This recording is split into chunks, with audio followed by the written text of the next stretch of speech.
Welcome to the Still Loading podcast. We know you guys are like us. You had a busy day, so let's discuss a few topics everyday people discuss. We're going to talk careers, technology, science, relationships, and yes, some sports. Our pod is for entertainment purposes only, so take what we say with a grain of salt and maybe a shot of tequila. So grab your favorite beer, bourbon, or wine and chill out with the guys. All right, my man Ace, how was the weekend? It was pretty good, man. Can't complain. Yeah. Um, so over the weekend, I did something super underrated. I took a bubble bath. Let me tell you, man, it was amazing. I found some inner peace for sure. But while I was in there, I had this moment that felt like I discovered a new law of physics or something. So I had this big orange cylinder cup, like wide enough to fit my hand in. So at first, I filled it up with water, lifted it up so that way it's not completely out of the water and the water stayed in like normal. It just wowed me. So then I dumped the water out and I pressed the cup straight down into the bath water with the opening first, and it didn't fill it up, right? It was like all air inside. Yes. So I stuck my hand in, I checked, I was baffled. Sure enough, it was dry. So I felt like a grown adult having a childlike science epiphany in a bubble bath. So yeah, man, it was like a 10 out of 10 weekend. How was yours? That sounds like a very insightful weekend, my brother. Everything but the candles.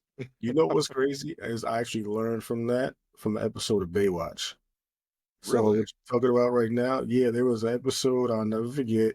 It was CJ, Pamela Anderson, and another co-star of the show, and they had got Hmm. trapped underwater, and they had to basically like because like when ships capsize underwater, they create air pockets, right? So Right. like that's why it's possible to be able to survive underwater for these spans of time, because air gets trapped. And once it's trapped, you're pretty much good for, a span of time until it Mm. goes out. But yeah, that's what I found when I found that fact out. So shouts to Bing, That's you know. that's crazy. I mean, I Googled it afterwards and it brought me to Pirates of the Caribbean. There was a point in the movie where uh they were underwater and they had a upside down boat that they were holding to keep, from breathing, um, to head over to the ship. So like they were breathing underwater while walking on the ocean floor with an upside down boat, which I thought to myself, like, it's not accurate because when my orange bucket had air in it, the moment I let it go, it shot up like a rocket. So, Right, right, exactly. Yo, that's true. My sir. weekend was okay. What did I do this weekend? I went to a play this weekend. A good friend of mine. Oh, She's actually an artistic director, so I got a chance to see a play that she was a part of, and she directed and led and funded and financed, and I just was, really, really impressed, man. The entire team did an excellent job. So shouts out to her, man. I'm looking forward to hmm more stuff that she does in the future.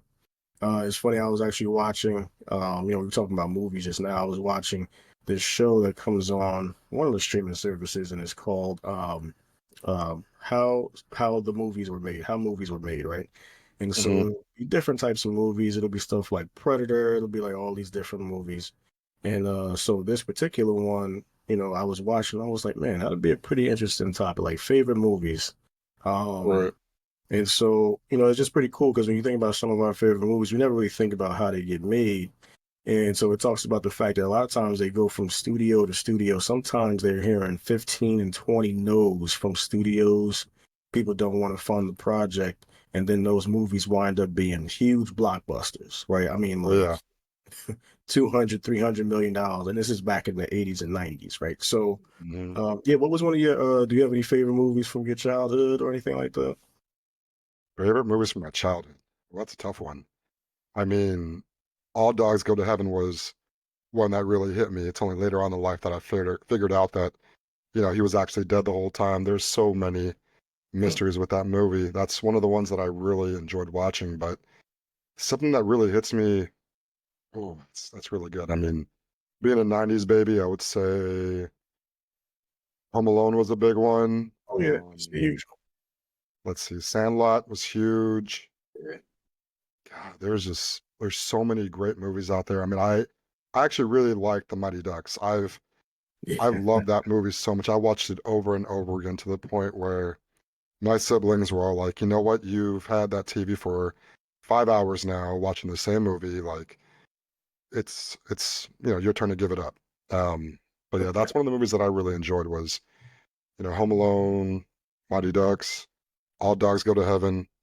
Love those movies, man. What about you?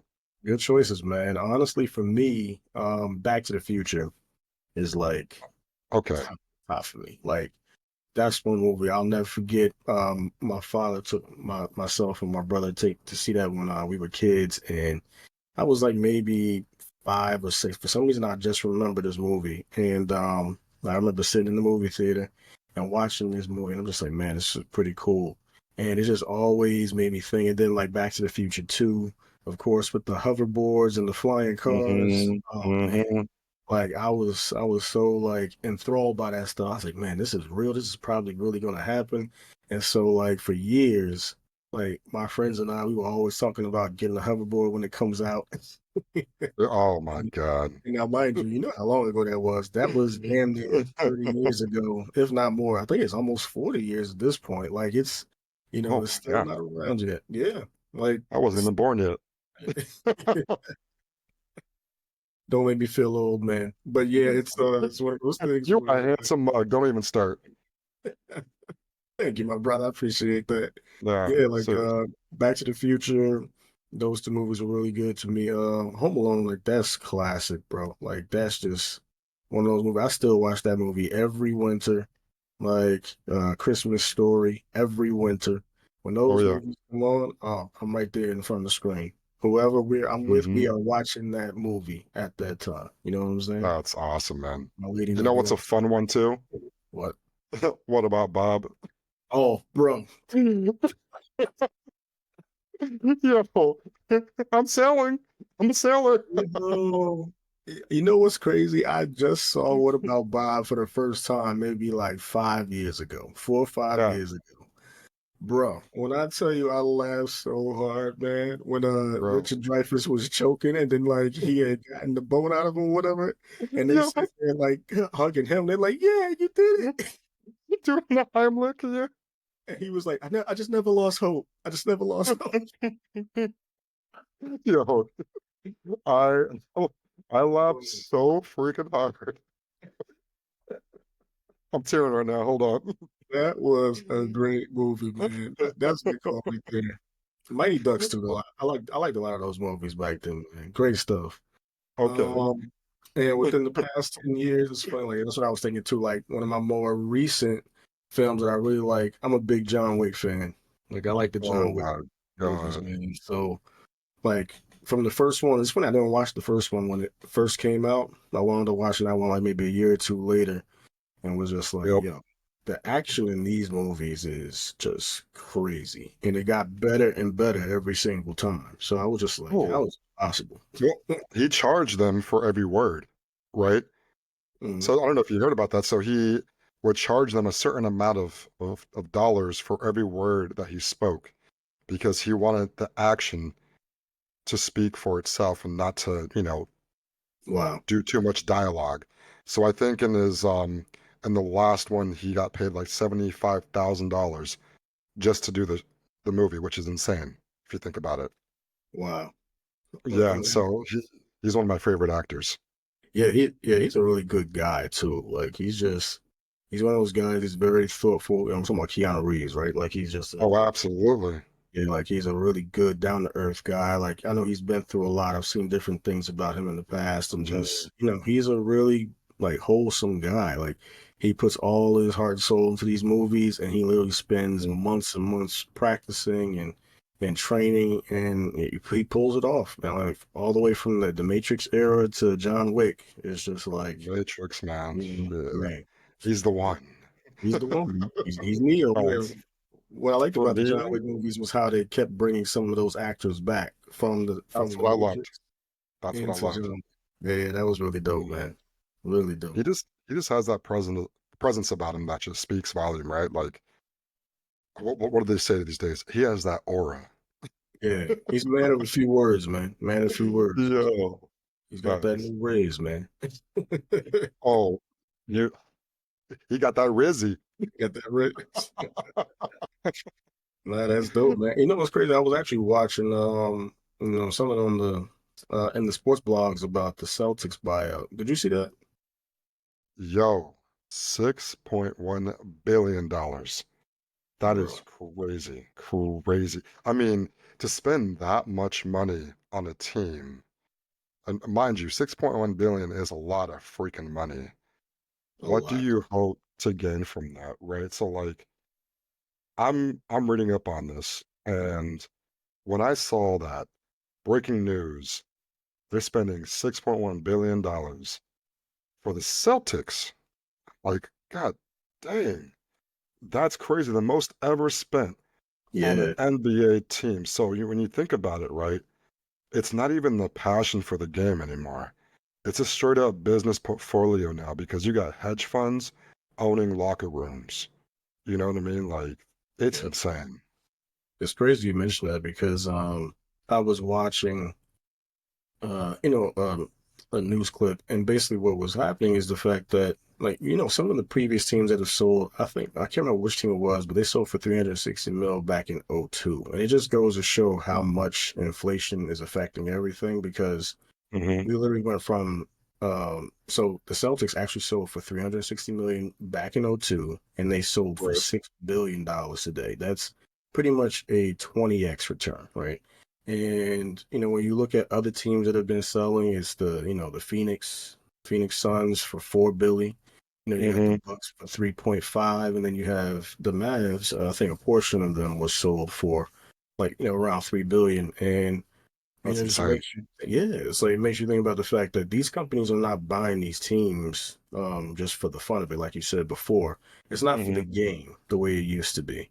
And what Right. you're seeing now, like private equity, when they Hmm. buy property or they buy pieces of businesses, they are literally looking for ways to skimp, scrape, cut, burn, slash, whatever they need to do to Yes. make sure they can turn the maximum profit possible. So it just really makes you think, like, what will the experience for the team goers be? Like, how will the customers be affected, the viewers who watch these games? Mhm. I mean, they're not buying teams anymore, man. They're buying brands, they're buying culture, real estate, and influence. That's what Yeah, they're selling out. It's it's not for this. It's not for the game like it used to be, right? You got the owners that were deeply involved, deeply embedded. Look at Jerry Jones for the Cowboys. Look at all these other owners who have been in the game for many, many, many years and never sold because they right. have that much love for it, right? Robert Kraft was another one too. I mean, Yeah, yeah, you start selling and you're selling for the wrong reasons now. You're not selling for the right reasons. But on the flip side, you know, the person who bought it is actually from Boston. So that's kind of a yeah. plus side for that. I mean, so I saw what one of the guys mentioned. I can't remember his last name, but the one who actually lost the bid for the Hmm. Celtics, that was his concern, was the fact. Now, mind you, he works in private equity as well, Right. and but he was basically saying that he fears that because these companies are coming in and they're spending all this money, that a lot is going to suffer. And Yeah. and I get that, you have to think about what that means for the everyday customer because it's concessions could possibly go up, like the Hmm. cost of tickets go up. So I know there's some stadiums, for instance, I was in Atlanta and I went to the Mercedes-Benz stadium out there. And what was cool about that stadium is that all the concessions were the same price. A lot of Hmm. them were not over $5. So Okay. you could get a beer, like, a 20-ounce beer for like $5. You could get, a hot dog for like $5. You can get everything was so reasonably priced. And it really shocked me because I had never seen that before. Like, I've been to all these arenas here and it Hmm. is nothing like that at all. You know what I'm saying? So it was really cool to see that, but it just makes you wonder what will that look like for everybody else. And so it's just something that we have to really start thinking about. Like, do we want private equity? Because private equity is in hospitals. They're in Oh yeah, you know absolutely. they're in sports. They're in all these fields, and soon they're going to be in schools. So, at what point do we really have to say, okay, all money isn't good money? It's funny that you say about the pricing going up and what it's going to look like for those who go there, month in and month out when the season's out. The Dodgers, their season opener against the Cubs, that game is no less than $3,000 a ticket. Think about that. $3,000. I saw tickets that were selling for $900 in the championship, right? Bro, And their season opener, bro, what the hell is going on? that is nuts. I mean, It's crazy. I mean, nuts. I mean, that's an understatement. I I look at that and I feel disgusted because I'm like, man, that's someone's savings for like 2 months, if not more. And you got the oh yeah, diehard fans who really want to go see the game. You got the Otani lovers. You got those who really enjoy, Freddie Freeman, Muncy, all these different players, and they have to spend so much, and that's not including snacks, food, like yeah. drinks. Just think about that. Like they used to call it America's favorite pastime, right? Just being able to sit and Mhm. watch a good baseball game. You bring your kids with you, you bring your sons or your daughters, and just sit and watch the game. Or you go with your friends, and you can literally sit there, grab a beer, grab a dog, and just chill. And it's like Absolutely. those days are gone for the everyday person. Like you have to spend so much money to just get there. And mind you, we're not talking about great seats. We're talking nosebleeds. Oh yeah. You know, Cheapest ticket, by the way, cheapest is like yeah. 3K. Oh Yeah, my that's a goodness. nosebleed, buddy. Oh my You're goodness. not getting courtside. So I'm talking And basketball now. Jesus. I was just about to say when you get courtside, I was going to ask you about that because I'm sure you saw what happened with a high school coach, Jim Zulo, out in New Oh York. my And God. I'm not sure if everybody has seen this, but the video going around is pretty much viral. Where it's the girls' basketball team, and they had just lost the game, and they were sad. So a couple of them were crying, and so all you see is this coach come up, and he pulls this girl's hair like her ponytail, and it just yanks it No. back. And it just made me think, like, and what I did like about that, by the way, was the fact that her teammate behind her, a young black woman, stood up and said, "What are you doing? Like, why are you doing that?" And I thought Absolutely. that was dope. You Like, got to stand up. You got to stand up to that type of violence, man. I mean, I understand you're in the heat of the moment. You just lost the game. You're feeling all sorts of emotions, but when you're taking it out on someone who's defensive, mind you, he started walking behind her and then pulled her right? hair. Yep, Like she had no idea that was coming. That is such a cowardly move to completely do agree. that, and to try to justify it. It's beyond me to even think about that. And if I was the parent, oh my God, I would be ripping off the seats to get to that coach. Like there's no way you're gonna hold me back from delivering some type of damage to that man's hands, to Oh his yeah, face. Man, I oh yeah. Somebody's going to jail that day. Most likely me. And at the that's why. hospital.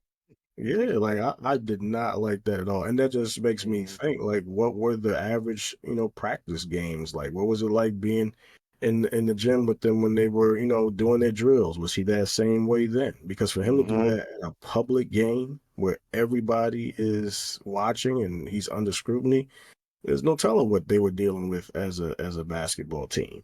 Wasn't he an older coach too?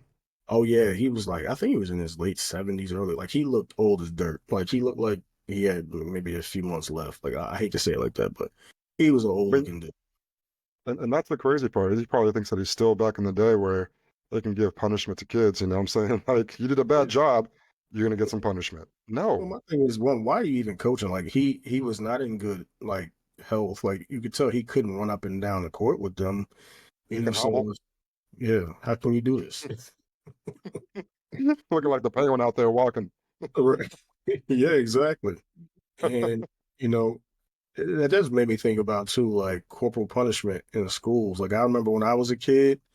Like you could, I had a kindergarten teacher and a teacher's aide who, if you didn't do what you were supposed to Hmm. do, they would pop you. Like they were able Okay. to take a ruler and they got the back of your hand and they just popped you on the hand. And I wonder sometimes, like, is that missing in our schools? Because I've seen a lot of videos lately where, you see these Right. students acting up in school, talking back Hmm. to teachers, and Oh just my God. acting any old kind of way. And I give a lot of credit to these teachers to be able to deal with that. But it's just like, at what point do we really start to bring some level of discipline kind of back into the schools? Like, what does that look like? So do you think that weapons need to make a comeback, or should we leave them in the past? That's the real big question, right? Yeah, like, I'll be honest. I'm a child of of discipline. I'm a child of discipline. You know what I'm saying? Like Yes, my we both father are, my and my brother. mother, they did not spare the rod. You know what I'm saying? Like, Anything but and everything was a weapon. Yes. yeah, like, and exactly, like everything was a weapon. So everything was a device, a tool to straighten you out. If Oh necessary. my God. And Yes. I honestly, it didn't make me fearful in any kind of way. If anything, it made me respectful, right? Yes. Of authority of my elders. Like, please, to Mhm. this day, I still don't talk a certain way in front of older people. I still give them all the respect. I call them Mr., Mrs., Aunt, Uncle, whatever it is, I give you your Absolutely. respect. And Mhm. I demand that of my kids. You know what I'm saying? Like, my thing is, there is no talking back. There is no, don't get me wrong. Like, listen, you kind of want your kids to have some level of autonomy. Independence.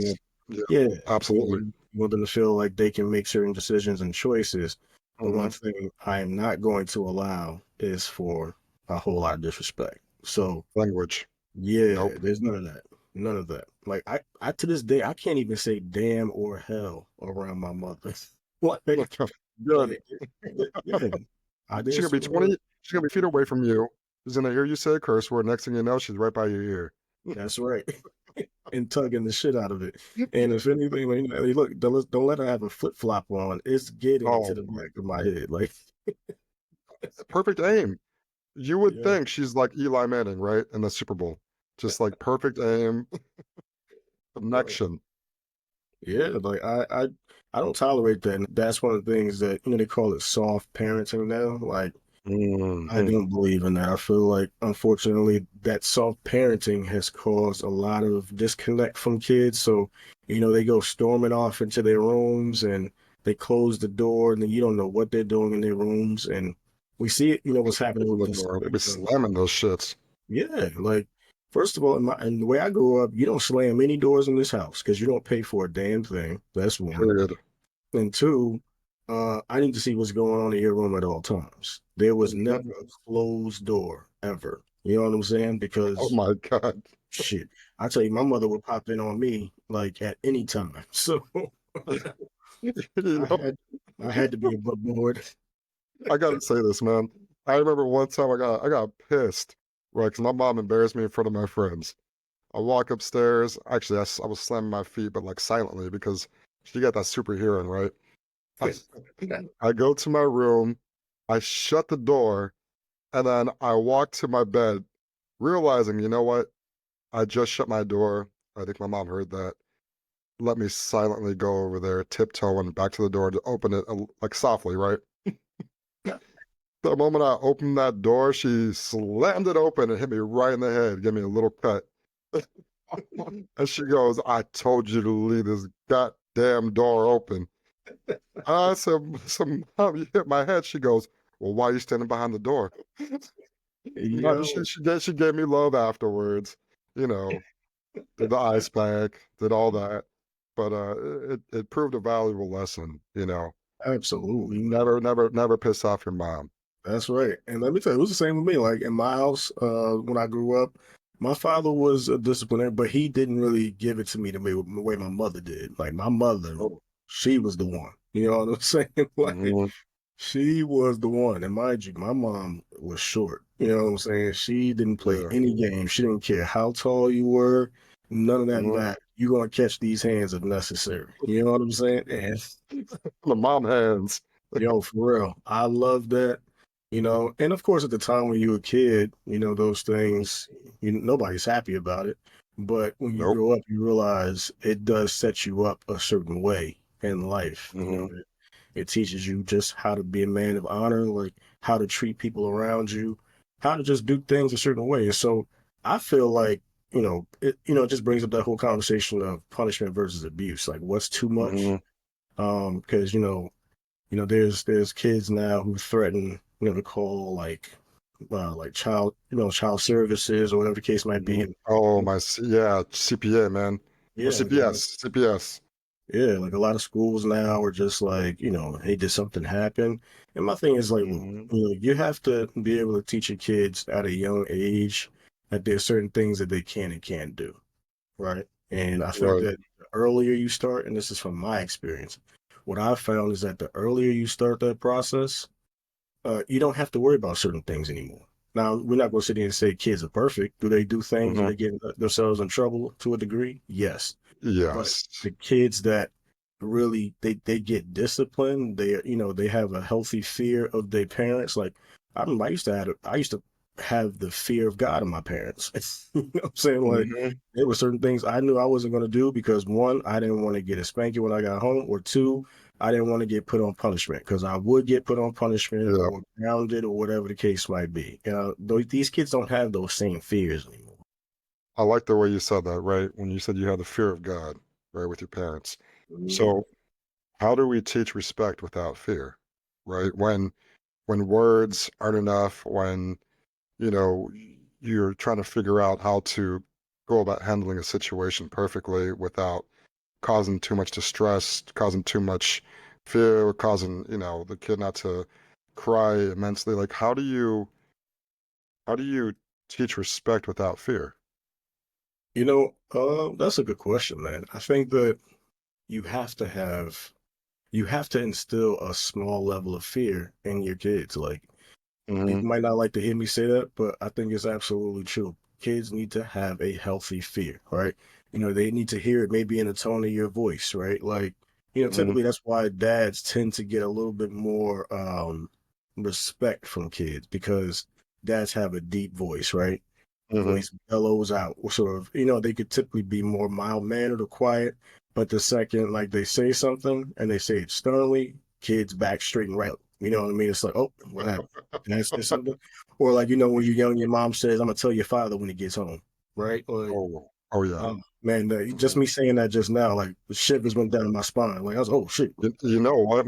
I feared my mom more than my dad. I mean, granted, I got my butt beat pretty bad by my dad plenty of times, but it Mm, was always my mom that scared me. She was like a ninja. I don't know if you had the same thing with your mom, but like you would say something or do something, no one's around you, right? The moment you do it, you see her head pop around the corner. that's right. That scared the crap out of me. I cannot tell you.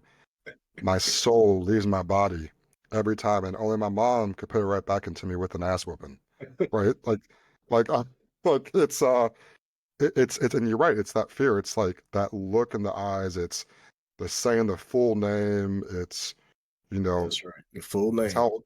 Oh my God, I Once that hated full that. name came out, or like for me in my house, I was little, Kane. I'll say, Little Kane, get little your. Kane, little Kane, where you at?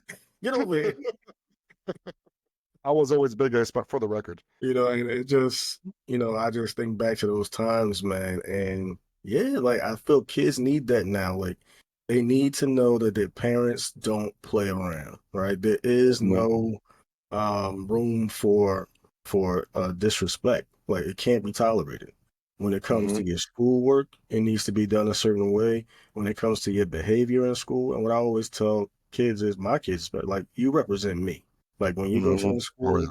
if your last name is my last name, you represent me, right? So if you start acting a certain way or you're getting in trouble or your grades are not up to par, immediately they think your parents must not be doing enough, right? Your parents Mhm. aren't watching you the way they need to, or your parents aren't making sure that your homework is done when you get home or before you leave for school.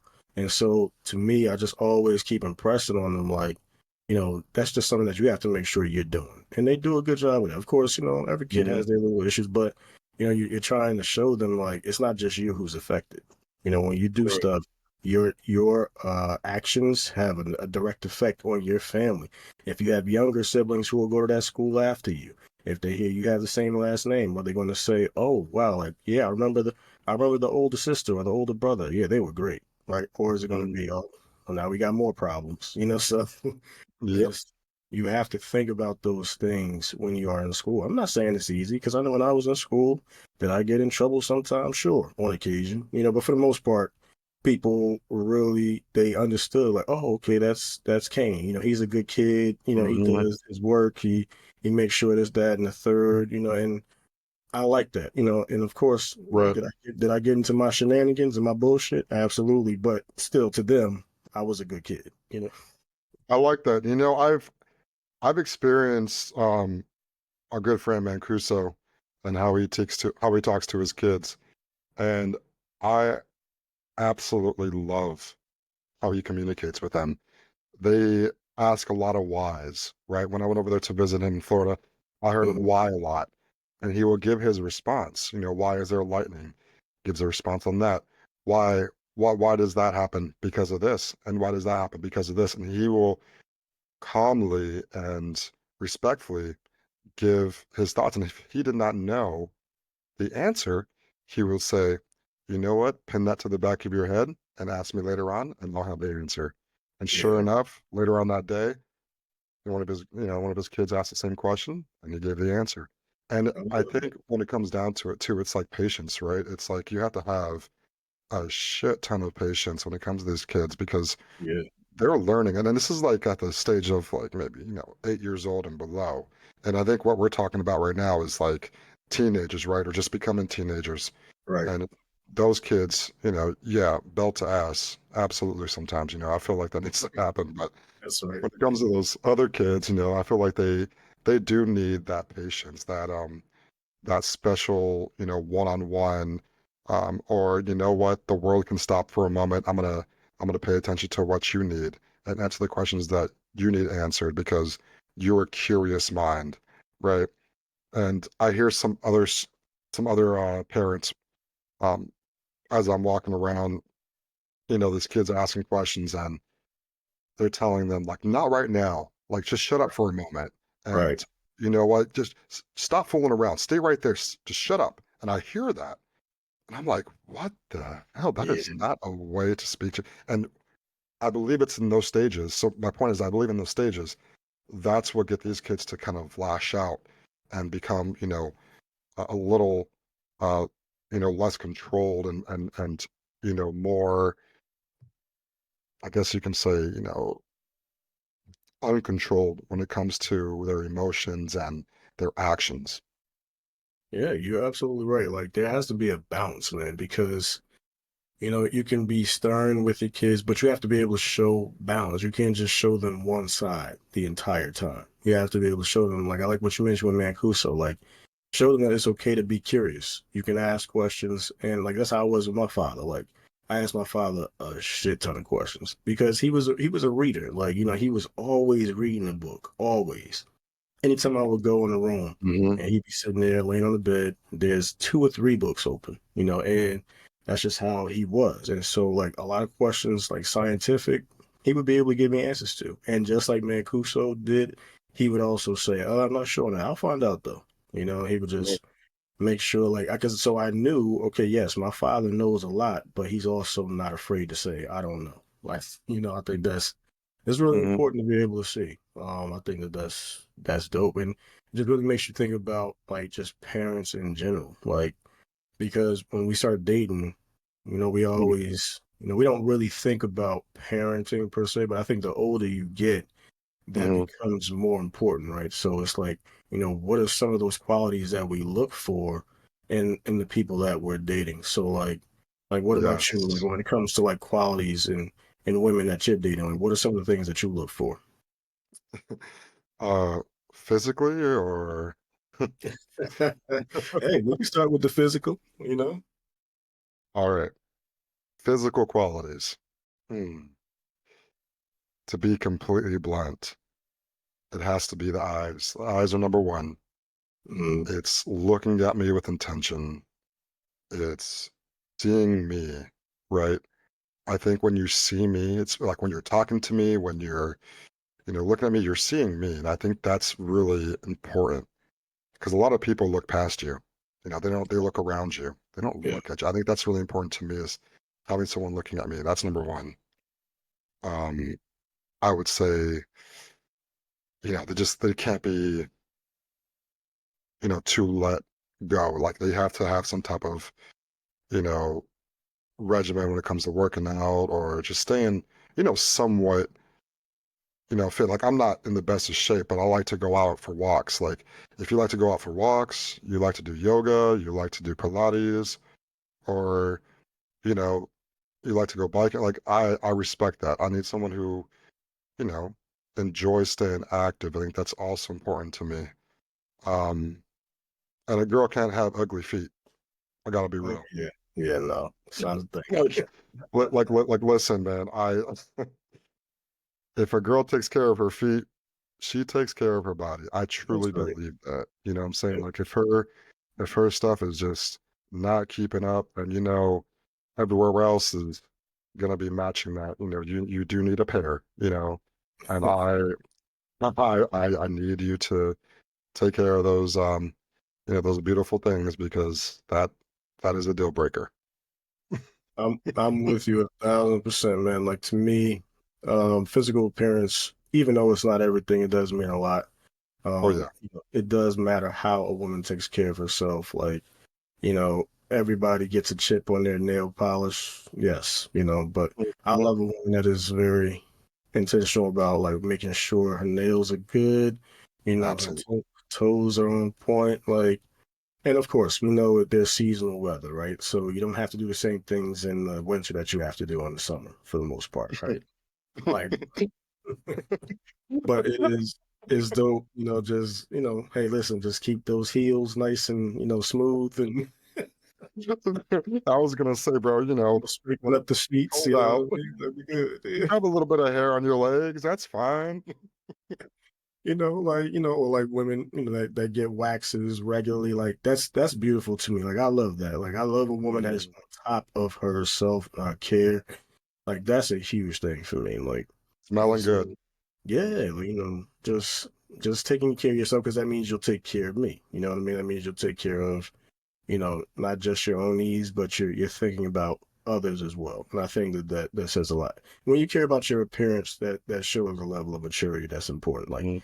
I can't be with anybody with chip nail polish or, you know, Long like, toenails. Oh, yes, like, or like overgrowth. Like, they haven't like gotten their nails painted in a long time. Like, no, You might as well just mm, strip the nail polish off and go natural. Like, velociraptor toenails out oh, here. no, that's not even what?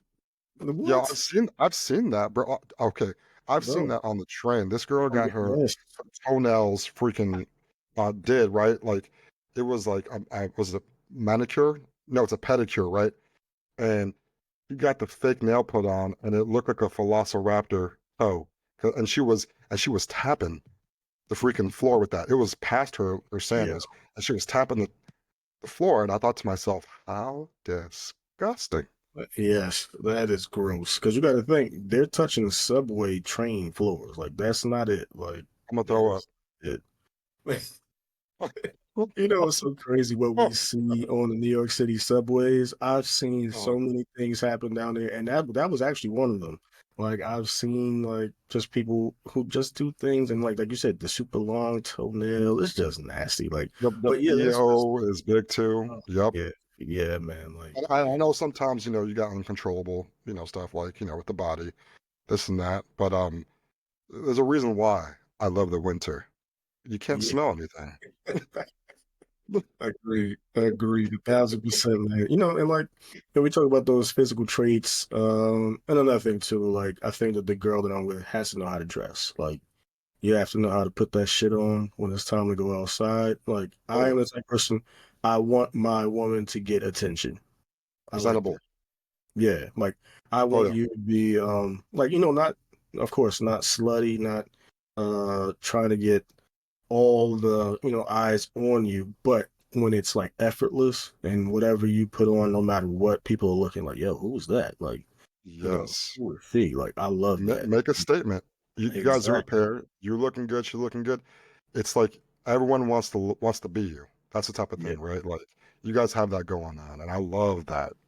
Yeah, man. And it's a huge thing. Like, it's just one of those things where you both have to feel like you are each other's counterpart, like their complement, right? Like, Right. because versus I'm not going to have this fly ass girl and then I look frumpy. You know what I'm saying? I can't be out here looking crazy. I mean, what's wrong with looking frumpy, bro?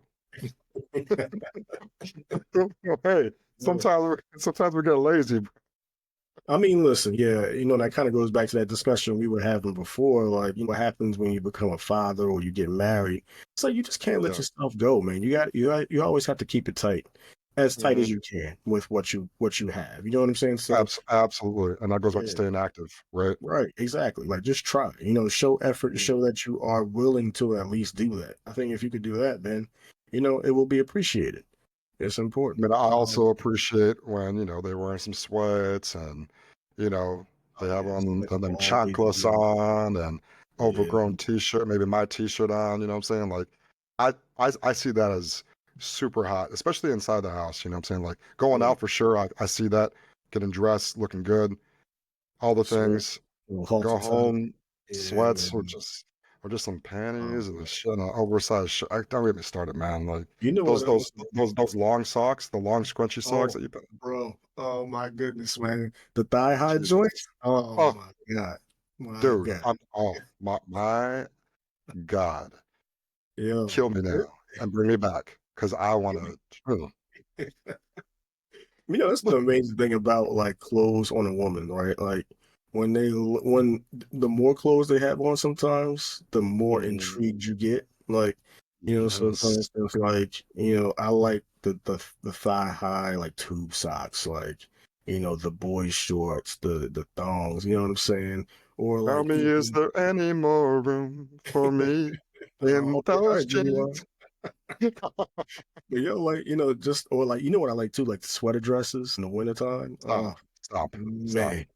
With some big old boot With the heels. boots. Oh, man, ladies, Oh that's my a God. hit. That is a hit. If no one's ever told you, Mhm. we are telling you now. That's a hit. Listen, I love that, right? And I'm glad that we're on this topic of dressing and you know what they look good. And compared to back then, I would say it's gotten it's gotten good when it comes to like the style of clothing. It's gotten um, very unique. There's been a lot of different changes in what looks good and what doesn't. Now, going back to like the 90s, right? Mm, Before the BBLs, yeah, before all of that, yeah. what would you rather? I mean, and this is, you could be a little vain here. Would you rather have the all natural from the 90s or the BBL styles that's taking over our beautiful planet? Oof, that's a good question, man. I mean, real talk, Right.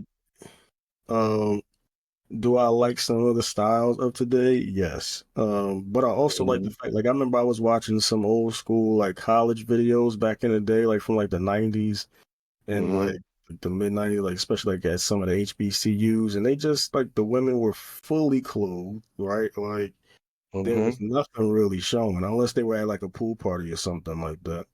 And it was just amazing to me, like, they're still pretty as hell. Like, you know what I'm saying? Like, Yep. at that point, you weren't sexualizing women the way they're being sexualized now. Like, did you think that they were attractive? Absolutely. Did you Mhm. wonder what they had under their clothes? Absolutely. But like, Mhm. you didn't like. There was still stuff left to the imagination then. Like you Oh still yeah. had to think. I wonder what it's gonna be like for the first time. Like you had to think about all that stuff. And so to me, that's dope. I think that that's the last era that we had where people were still wearing baggy clothes or just bigger Mhm. clothes or just more presentable clothes in general. Now everything is a damn near piece of lingerie when you step outside. It's like, Yo, butt cheeks popping, yeah, boobies is just jiggling out, and you're like, God damn. nothing left to the imagination anymore, man. It's Oh, like that's what creates problems in the streets. Like, that's why when you go outside with your girl, Like you have to be prepared at all times for whatever might happen. I And think that's why I'm ready to work out. yes. I think that, yeah, when you go outside with an attractive woman, I think a lot of times, guys, we always think about this in the back of our minds. Like Mhm. me, I want you to look good when we go out, like because I'm Yes. secure in who I am, what I'm capable of, and you know, there will always be somebody to look a little too hard. There will Mhm. sometimes even be people that try to approach maybe if they don't know she's with someone or you're not around or whatever, but you have to be prepared for those scenarios. And so, Right. what I always say is you can dress however you want when you're with me, Mhm. because we are protected. Like I got you. But when Yep. you go out by yourself, I need you to be very aware of what you put on, right? Like you can go out sexy with your girls and and have a good time and y'all sitting there, whatever, cool. But be very careful about what you do wear. It's unfortunate that we have to Yeah. warn you to do this, but it's true. Mhm. I mean, it's so freaking true, man. I think about that so often.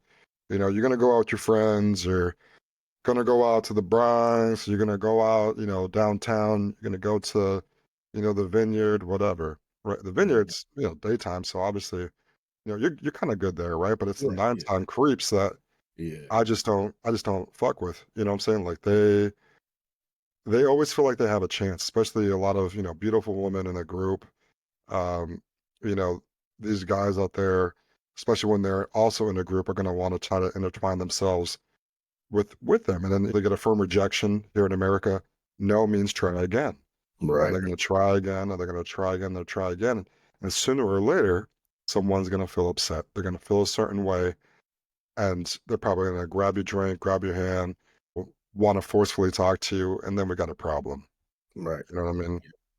Now I gotta come over there and that's the thing is just I always again, when you are with an attractive woman, people are gonna Mhm. look and you gotta expect that. And that's great. Like, hey, have at it. Because I know my girl, like, she'll be the type to be like, yo, I'm not doing anything with anybody else. Like, I love you. I'm thinking about you. I'm focused on you. It is what it is, and that's it, right? Right. And they don't care whose feelings they hurt. It's it's just no. Hell yeah, I love Yeah, that. I don't care about you. You know what I'm saying? I love that. Yep. Um, I think it's one of those things where we just have to keep it in their minds and just make sure that when you go out, you watch your back at all times. You make sure that you know what's going on because it's a lot of losers out here. It's a lot of losers out here. Mhm. And, I've had to slap a few of them. I'm sorry, but Oh, it is trust me, what I it get that. I get that. And it's so funny. I think about Travis Hunter because you brought up, if you need me, I'm there. Travis Hunter, who plays over at Colorado State, who's the star Oh yeah. two-way, Mhm. player. There's a lot of controversy with him and his girlfriend, but one of the Yeah. things that came up was he would drive his girl to parties and wait in the car. And when she was done at the party, she'll get in the car and he'll drive her home. And there's a lot of, discussion on that, why is he a bitch, or he's a good man, this and that. Right. And I think to myself, I'm like, you know what, if my shorty's out there doing her thing and she says, yo, can you drive me? And I had nothing going on, you damn right. I will Yeah. drive her ass over there. I'll sit across the street at another bar, sipping on my Mai Tai, waiting for shit to pop off. Yeah, like now Travis, he was on some bullshit. Real talk. Like there's a limit for me. Like I'm not gonna Yep. sit for 4 hours, right? Like just in the car while you hanging out inside somewhere shaking your ass. No, like Oh my God. I'm gonna be in that party too. Fuck this. But at the same time, but at the same time, What if you're not invited though? that's a different story, right? Like. But if it's a party where guys are, then why am I not invited? Okay, You know what I'm yeah, saying? yeah, that's Like, different. Okay. if it's a girls' party, female function, y'all do your thing, have fun, enjoy No, the yeah, guests. make some cocktails for them. Hey, Right, ladies. right, exactly, right. Like You know, I'll snack I some, love you, man. Have you seen whatever that you movie? want, whatever you want. I'll make it for you. Just let me know. I'll run to the store, grab cool. Some All right, daiquiris? I got you. exactly. You know, whatever you'll need. But yeah, if it's a place where other guys are, yeah, I'm coming with you. Like, especially if I'm in the vicinity, there's no reason why I shouldn't be able to join you there. So Hmm. that's my thing on that. And like that actually brings up the whole conversation of the qualities of women we look for, because I would never tolerate, a woman who did not think about me in that regard. Like, why would you be willing to have me come drive all this time to pick you up, or wait in the car all this Yes. time for you to come outside? Like, that says a lot about you as the woman. Like, why would you Hmm. want that? You know? Well, when it comes to that, right? Like, if there was a lot of trust and there was a lot of respect, would you think that they would probably say, "Hey, you know what? Um, I want to have an open relationship." Like, would that create more trust within that type of dynamic? If she is actually out there, trying to mess around, what have you, instead of going behind the back and cheating, maybe have a discussion about an open relationship. Mm. Yeah, I mean, that's actually an interesting subject for me. Like, I've never, how can I put this? Like, I think that open relationships to me is that it's only open if we haven't decided yet to make it official. Hmm. Like at the sec, while we dating or while we going out, we chilling, we do what we do, cool. Um, and it is what it is. I'm not clocking you. I'm not checking on you to see who you out with, whatever case might be, because I know the Hmm. only way I could really do that is if I ask you to lock it down with me. You know what I'm saying? So I until feel that that. time comes, until, we say, all right, we doing this for real, we locking it in, that's the only time that it's like, yo, where you at? What you up to? Okay. You know? Okay. And even then, I'm not going to chase anybody down. Like, in fact, I've been told I'm not jealous enough. Like, like That you, is you crazy. yeah, like you want to go out, have fun. We have an unspoken rule. You want to have a good time, have fun. I will check on you, make sure you made it home safe. Do you need anything? You good? You need some cash? Hmm. Cool. Like, Hmm. if you okay, then I'm gonna leave you alone. But like this goes back to the whole idea of like monogamy, all right? Like I think that once you establish who you are and what you all are doing in your relationship, like y'all just have to keep it legit and keep it spicy for each other. And if you're going to be monogamous, you're actually looking for somebody that can compliment you, somebody that makes you laugh when you come home.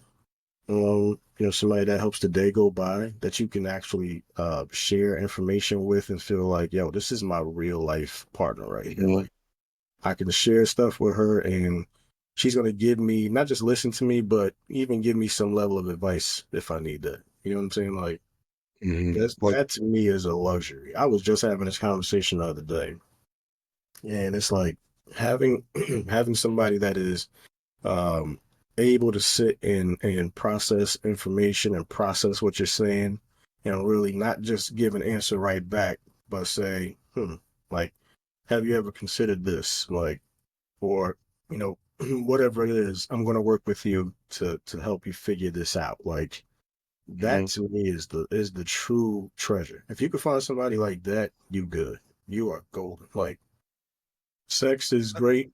That's one aspect of the relationship. Yeah, I mean, it's yeah. great. Don't get it It twisted. has to be. It has to But be great. yeah, but like, to be able to deal with somebody and y'all could talk about damn near anything, like that's huge, and that you could depend on to give you an answer because it's very tiring to just be the only person with answers or that can give some level of advice. It would be nice to get it Hmm. back too sometimes. Hmm. I believe that, man. And you just have to have a healthy diet in your relationship. Know when to, stay off the sugar, which is probably going to be the arguments. Know when to, add a little salt and pepper, which is going to be things that spice up your life within that, relationship. Know when to kind of just separate a little bit and have some space to yourself. A weekend with, the boys, a weekend with the girls, and all those great things. I feel like once you find that balance and you kind of stick with that, it will create such a better relationship. And Again, it's mind, body, and soul, Yeah. and I think that's a beautiful thing. Yeah, I agree with you, man. It's like we have to have that as a part of a relationship. Like when you have that, man, and that's what I've always admired. I admired you've seen these couples that are together 20, 30, 40 years and they're still happy with each other. They still like to hang out with each other.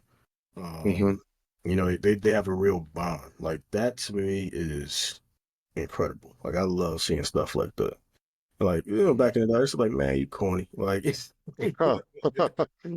what I would think. But, now being You're in a able to say, relationship? Ew. exactly. Like, or you're just like, y'all together how long? You still talking about love? You, man, get out of here. Like, that's whack. But I do see, it's important to be able to have that these days, man. It's very important. Like, a lot of couples travel together and that's what I always said. Like, I'm looking for that time when it's time for me to retire. Me and my significant other, we are on the hills of Costa Rica, looking out over the balcony, or just chilling at in my house, in my condo, whatever it might be, my villa. And we in town during the day. We come back home. We got some nice Hmm. ceviche sitting there. You know what I'm saying? Like we Oh my doing some God. cocktails. We dancing in the streets. Like that's the vibes I'm on. You know what I'm saying? I Oh, think that. dancing in the streets, man. I had Oh that man. just in my thought right now, and that's a beautiful thought.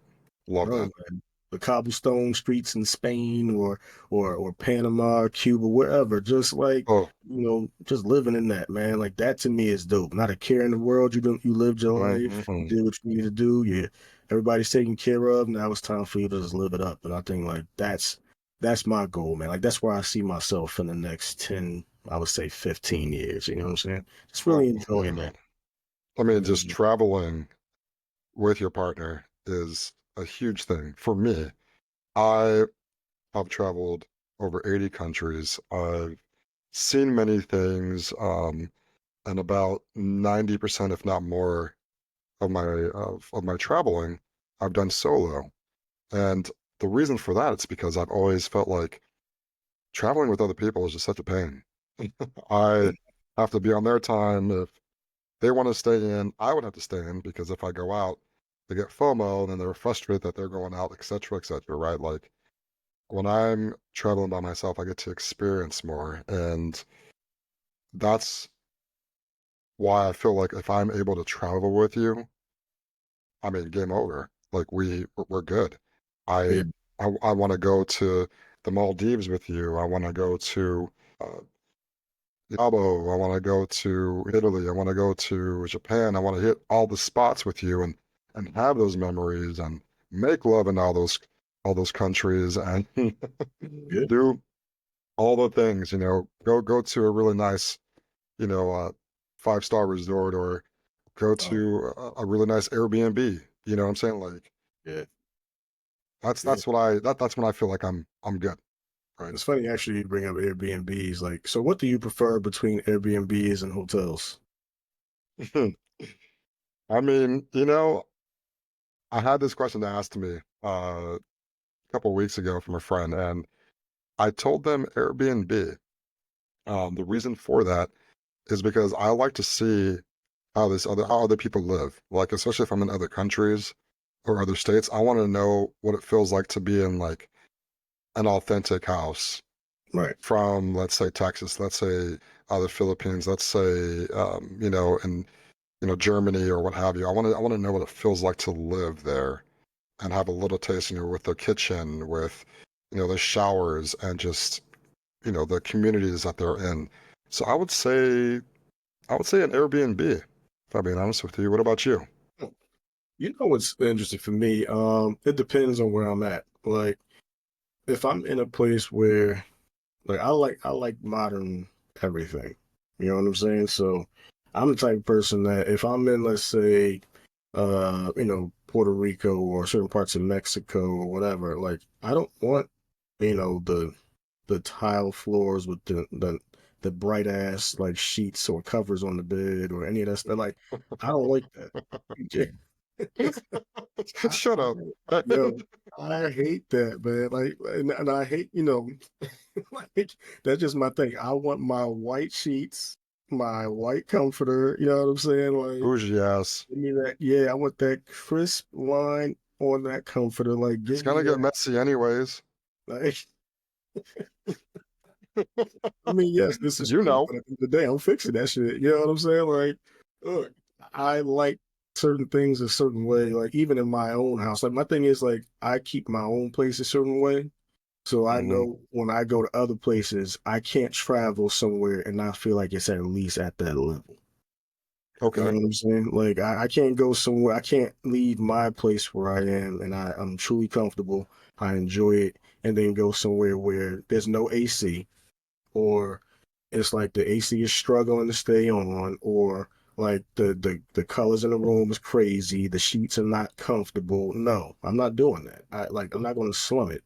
You know what I mean? Now, will I go into Okay. town and see what it's like in town and see where people live? Maybe take a tour of some places. Yeah, absolutely. But when I go to bed that night, oh, I'm sleeping in a nice 5-star resort, baby. That's how it is. You're bougie as fuck. I am. That's crazy. So you tell me you want them clean towels, you want a fancy lobby, you want room service because you just can't imagine yourself being without. Oh, big facts. Yeah. Like now look, I'm not look, I didn't pay all this money to slum it, bro. I didn't pay all this money to go somewhere and struggle. The fuck? Okay. No. But you Like, struggling at Airbnb, bro? I mean, look, it depends on the What they do Airbnb. to you? What It, they it, do it to depends on the you? Airbnb. Like, look, I've stayed in some dope Airbnbs, real talk. Like, but it just really depends on where it is and what it looks like. So that to me is important. Like, I'm not going to just choose an Airbnb like in a hole in the wall. Like, I'm not doing that. You know what I'm saying? And I don't care. Like, if it's cheap, I'm not doing that. Like, I'm the type of person when I travel, I will spend money to Hmm. travel and travel well. Like, I'm not Hmm. I'm not going somewhere to scrimp and scrape just to say I went there. Like, is that cool? Okay, yeah, maybe. But but of course, I think that's when you're younger, you travel in the world, you're studying abroad, you're doing shit like that. That makes sense. But when you are grown and you have some level of Don't you dare. decent income, like there's just certain things I don't believe in doing. You know what I'm saying? Hmm. And I Yeah. know, Okay. like you said, you like So have you ever stayed in a hostel before? I saw the movie. Fuck no. Oh, Why would I ever stay in a hostel? Actually, no, I take that back. I stayed in this little hostel over in Oregon when I was there with an ex of mine many moons ago. But it was weird. I didn't like it, and it was in America. But overseas, absolutely not. yeah, I'm just ever since I saw that movie, man, I was like, yeah, that will Nightmares. never be me. That will never be me. Nope. Like, I can't Nope. imagine, like, again, like you just heard how picky I am. So there's no possible way I'm Oh staying in yeah. a place with a room. Is probably got other rodents and things in the room with me. Like, no. And there's a sink and stuff, but it's outside of my room. No. Like, no, I'm not doing that. It has to be a nice place. And who knows what types of organs they're trying to, Mhm. harvest over Okay. there overseas. So I'm just like, no. I mean, that can happen in a hotel room. Have you not seen what's that movie with Liam Neeson? Oh, taken, take, yeah. That was on an apartment building, by the way. That was a beautiful place too, by the way. But Yeah. at the Uh-huh. same time, Yeah. yeah. Fancy. Fancy, by the way. But let's be real. Okay, so in that movie, it was actually the cab driver that was in on this, so he knew right away where they were. So that's a different story in that Uh-huh. case. You know what Uh-huh. I'm saying? But listen, Airbnbs, they have so much more when it comes to like, the atmosphere, they have like the ambiance, bro. I mean, everything is just beautiful. And you can see these reviews on Airbnb, Yeah. right? You go to hotels, sometimes hotels have bad irrigation, and you're Oh, gonna be yeah. smelling up, and you're gonna have roaches underneath your pillow when it should be chocolate. Like And you know what? like You're 100% right. yeah, Yeah. Let me say this: absolutely. like when I've stayed in some beautiful Airbnbs. Like I stayed in one in Brickell in Miami, bro. Like this was probably one Oh of the yeah. most beautiful places I ever stayed. Like it Where was the reminded invite? me, huh? So where was the invite? Yes. Who knows where you were? You were probably in off the Don't coast say of it. Nicaragua or something like that at the time. I don't know. Sailing with your white linen shirt and pants on. I don't know, man. Okay, Like, so what? Don't yo, make fun of that. I can't fit into those anymore though. That was like many years ago. I'm 2 sizes too big. speaking of which, I got to re up on my white linen pants this summertime. It's Oh man. gotta get on a yacht somewhere at some point, maybe. Bro, I was a size 30 pants when I met you. I just thought about that just now. Bro, I was a man, size 30. I've never been a size 30 pant, bro. I think I was, man, I think when I was in high school, I was a size 36 pants, bro. And mind Okay. you, Okay. All right, you freaking bear. Out of here. We get it, bro. You're swole. Okay, cool. listen, man, not This, everybody can be lean and mean like you, man. Look, I'm just trying to get yeah. like that one day. But Mhm. yo, No, man, like, no, you don't. I cannot imagine you being like me, bro. Like that's like, nah, you good. You got them. You got the muscles, bro. Being looking like Suavemente in that post on IG the other day. I was like, dang, bro, chill.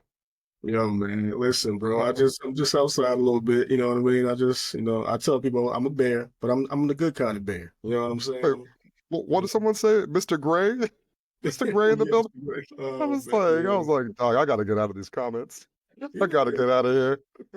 It's a good time. It's a time to be had, man. You know what I'm saying? And like I think it's gonna be a vibe this summer, man. I'm just trying to get things in order for that time because you know what they say, summer bodies are built for the winter, so it's time to get it What? popping, get it cracking while we can, man. It just I love when that. you're talking about stuff like that, you're talking about stuff like health and just where we are today. Like I was actually reading an article, kind of comparing, like millennials and stuff like that to Hmm. like Gen Z, and it was Yep. just amazing to me to kind of hear like the differences in how they are. Like it's one of those things for me that I always find interesting when you hear because I didn't really notice these gaps, but for instance, they say that Gen Zers consume 20% less alcohol than millennials do, who themselves drink less than previous generations.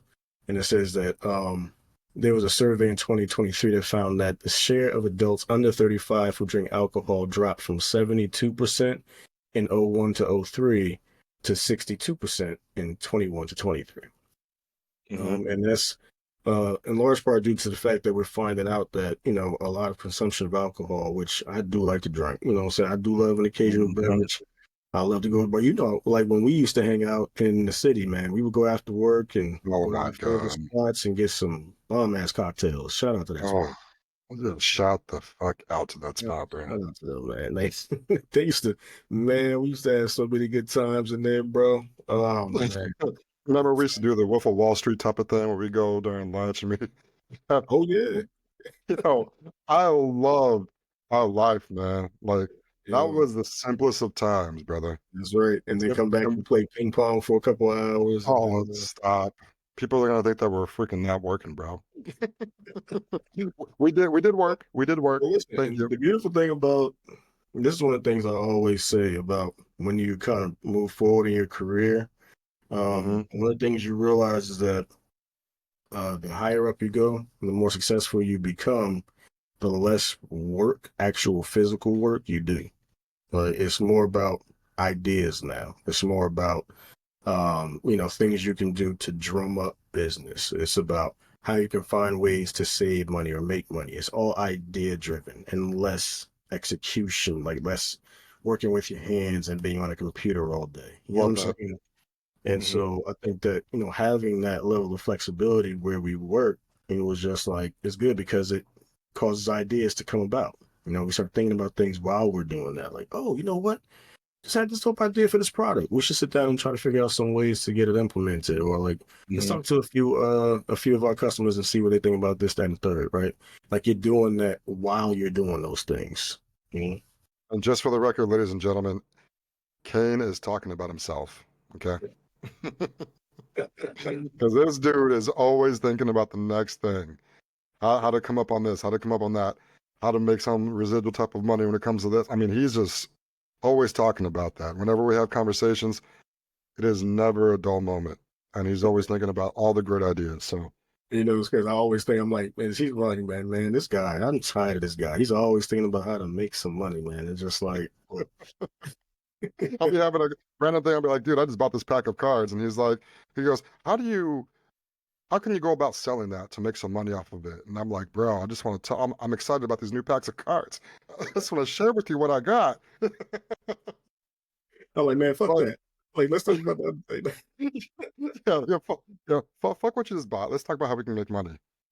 Let's get Oh to my this money, God. exactly. But yes, To to your you know, point, right, when it comes to alcohol, so it's not just that, right? It's also like processed foods, yeah, smoking, like all that's rising up, right? And then if you look at it, colon cancer is hitting, younger people.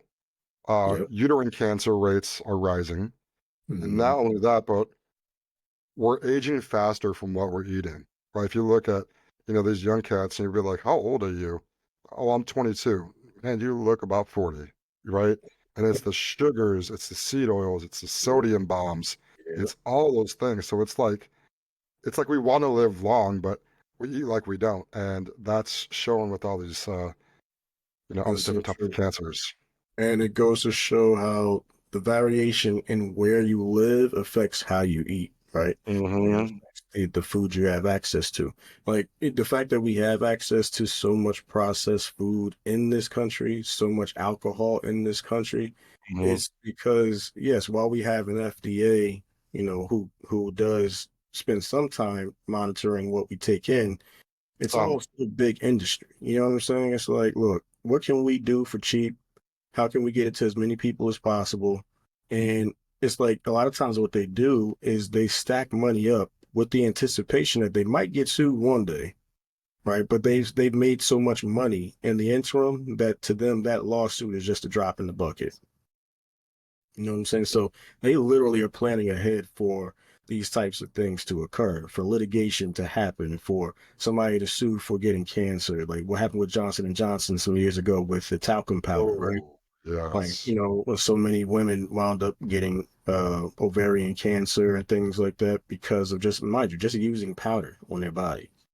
But That's because crazy. yeah, like, but these companies, they are, and a lot of times they know this stuff ahead of time. They know that there's a period of time, sometimes 10, 15, 20 years of these things happening before it's like, okay, now this is hitting a broad level of people, and now we have to Mhm. go to court. You know what I'm saying? So they're just like, well, we'll just keep stacking up this money in the meantime, and then once we go to court, we'll just pay it off. We'll settle.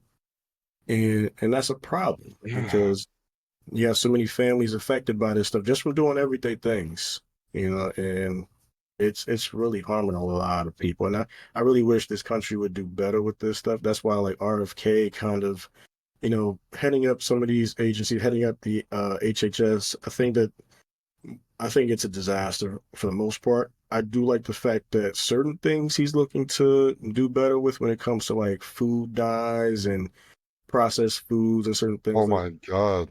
you know, Yeah. like it's crazy, like the things that we like, even I think it's the red dye that we use here on certain candies, like that should have Oh, been the Red Dye outlawed. 25 or something like Yes. that?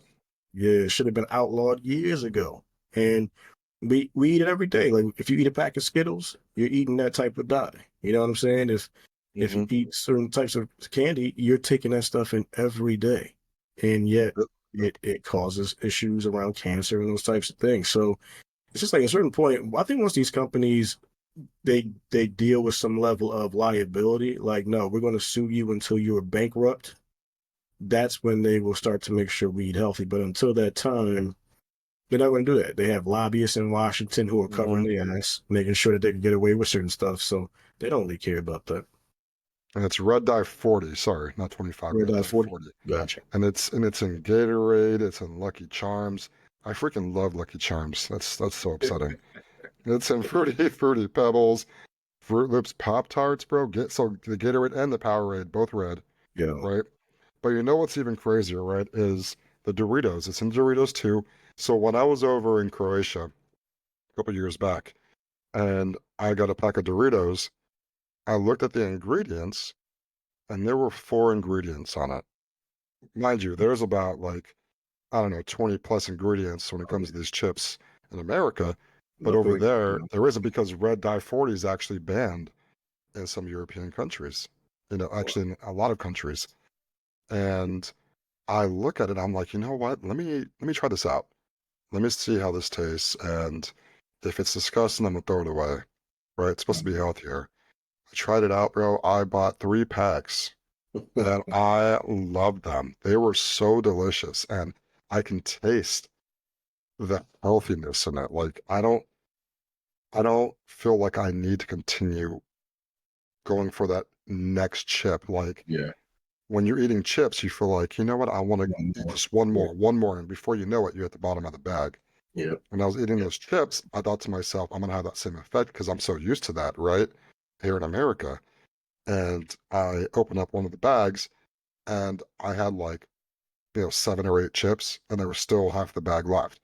And mind you, it was filled up to the top the way that it was Yeah. about, you know, Yep. You're right. 15, 20 years ago.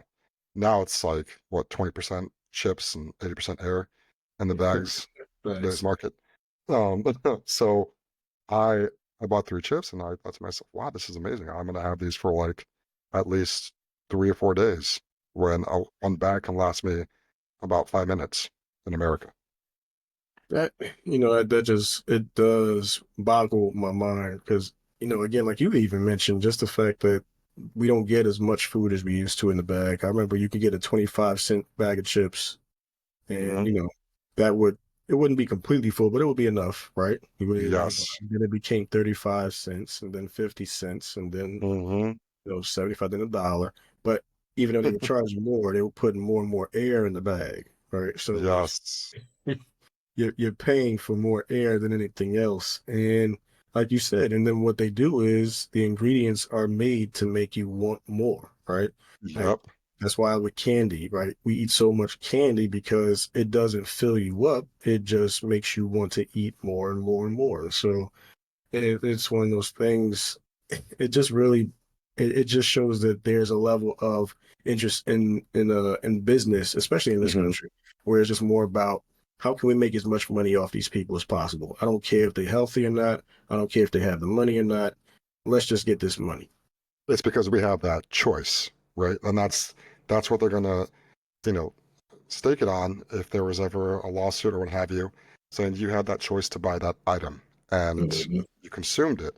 And what's crazy about when you said those candies, right? When you go to a dentist and you're taking your kid to the dentist, especially out here in California, the dentist will ask you, did your kid have any Mexican candy?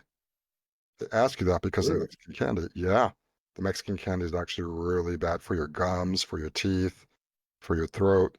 Absolutely. Mm. And it's so crazy when you hear those questions, especially again, if you have a kid, um, and you're taking them to the dentist and the questions that they ask you, have they had this type of, food or this type of beverage? How often do they drink soda? What type of sodas do they drink? And you're being asked these questions for specific reasons so they can learn what to do next. Learn about your child and learn what to do next. It's crazy. Uh, that's interesting. There's this show that I watch on Netflix. I'm not sure if you ever heard of it before. It's a really good documentary. I love documentaries, by the way. It's called Street Food. And so like they do these different street food series. So one will be street Mm, food Asia, one is street food Latin America. And so there was a street food Latin America one. And so every episode they'll go to different places. They'll go to Puerto Rico, Mexico, Brazil. So there was this one episode where they were in Brazil, and there was an older woman. She's there. She lives right on the beach, right? Well, like right off the water, I would say. hmm And it was so easy for them to just fish right out of the ocean. Like, the husband would go spearing fish, catch it right there, bring it on inside. They would just grill it. And, she would make feijoada, which is like a Brazilian type of stew, like a pork hmm stew, meat stew, I should say. And like the way they ate was just so much cleaner. It was just vegetables, it was fish, it was, rice and grains, and I'm just like, that's the hmm life right there. Like we Love we that. just have so much of everything here that it's like, well, I gotta have it, I gotta try it. and we have the highest obesity rates. We're creeping Yep. up when it comes to cancer rates, and it's just not good for us at all. It's just so much better to live clean, but we have access to so much stuff here. And I Well, think, well, to that point, you got a lot of people on like social media and on the news that are spouting out certain things, and it's always contradicting. Like you got someone who's on Instagram saying, you know what, this is actually really great for you. And then you got doctors on, the news saying, hey, you know what, actually, this is not really good for you because you can get ABC, XYZ all in the middle. And I feel like sometimes when I'm looking at Instagram versus, what I see on Twitter compared to what I see on the news, I get so many contradictory, messages. I don't know what's really good for me. So I just say, you know what? Fuck it. I'm just gonna eat what I like and watch my intake. bro, that is so true because it makes you think, is too much news a good thing, right? Is too Hmm. much information a good thing? And you mentioned exactly what I think about a lot too, because you'll read one study that says something completely contradictory to what another study says. But Hmm. one of the things I did notice is that you can tell who is funding the studies, right? Really. So yes. So a lot of times, for instance, if you'll see a study that says, a study has been ran on the benefits of milk, right? And they see that Hmm. milk adds, extra vitamin D to your body. It strengthens your bones. It does this, does that. Because remember, like during the 90s, you would see the got milk ads everywhere. Oh Like yeah. celebrities would have the milk on their mustache, whatever case might be. That was funded by the dairy industry, right? To get more Hmm. people to buy milk, right? And so Okay. of course, they need studies that show that milk has these benefits, so more and more people buy milk, right? Because I remember when I was a Hmm. kid, that's what my parents did. My parents bought milk. They say, hey, it make you strong, right? It's like, where are Right. they getting that information from, right? They're getting it from these ads and, from these studies that are funded by the dairy industry to show, oh, the benefits of dairy are good. Not thinking about the fact that when you think about it, what we're drinking is really cow pus, right? Like it's Hmm. a lot of it You has a said, lot of, did you say cow putts? yes, like people don't understand this, but like the milk that we drink is not that healthy. Like, there's a Oh high my God. concentration of cow pus in milk. Oh God, Like that's disgusting. it Stop. is. Oh. And of course, we would never think that because, hey, no, this is being sold to us. Like, it's literally on Hmm. on the supermarket shelf. It got to be healthy. No, Oh my like God. that, but that's why I like to find out who is actually behind the studies for these articles and things. And you'll be very surprised. It's easy to find.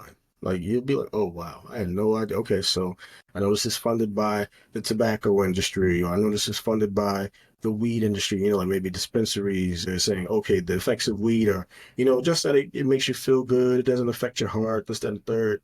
And you'll find that or what you'll find is two different products will Hmm. have studies that basically show the ill effects of the other product. You know what I'm So, saying? So do you let's say, feel like people go are ahead. just doom scrolling? Yeah, I think there's a lot of that. I mean, what is your definition of doom scrolling? I hear this term a lot, but I just want to make sure I have a clarity on that. Is it just means like when people are just constantly on their Yeah, phones they're and looking? going through different things, going to different outlets, seeing their versions of the truth and what they think about a certain subject or a certain topic. And like, say, for example, someone's looking at, I don't know, Canada, right, and what's happening with the wildfires. And you got one source saying that it's man-made, and you got another source that's saying that it's not man-made, another source that's saying that it's going to spread to the east, another source that's saying that it's spreading to the south. And it's giving you a bunch of different information, but again, it's like what's more worse than the other, right? Like what's really truthful, what's not truthful, who's given the truth of Yes, of what's happening, and which version is right. likely going to affect me, right? Yeah, Yeah. and you're absolute. I think that that's what's happened is that we have so much information now that it makes us have to really decide what we're going to believe. And so that's why Hmm. now so many people put stock in YouTube videos or an account they found on TikTok or something like that, right? Because Hmm. the news contradicts itself in a lot of ways. And I think that it can cause issues around who to trust. But I think that if you are a person who really wants to be able to trust what you read, one, you can't trust everybody that posts up a video, right? Because you don't know their education, you don't know, what agenda they might have. Are they working for a foreign government?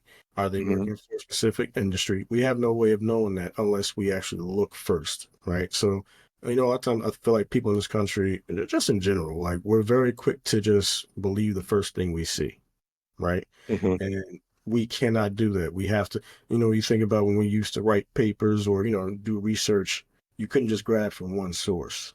You had to grab from Right. 4, 5, sometimes 10 credible sources before you could formulate a summary or an opinion. Hmm. You know what I'm saying? So it's the same today, but we don't have people that are willing to do that level of work today. Well, there are some apps that actually assist with that, right? So I was introduced to ground news like Yes. Yeah. 4 years ago, and I swear by it. Yeah. There is so much information on there, and it gives you all different outlets from, if it's from, a situation that's happening in Turkey, it gives you all the outlets in Turkey, outlets in Greece, outlets in the UK, all the outlets in the US that are covering this topic. And it'll tell you whether it's from the left, the center, the right, and you can compare and, do your due diligence in looking at all the different news outlets and seeing what works best for you, what sounds believable, what's a consistent message. And I feel like there are apps and ways to go about it as opposed to just picking up a newspaper and going through all the things and finding the topic that you want to research about, then picking up a different newspaper and doing that and so on and so forth, or having a bunch of different tabs open. You can go to apps and figure it out that way. Yeah. And that's a good point. I think we have to be able to look at sources that we might not always necessarily have heard or be familiar with or be comfortable with.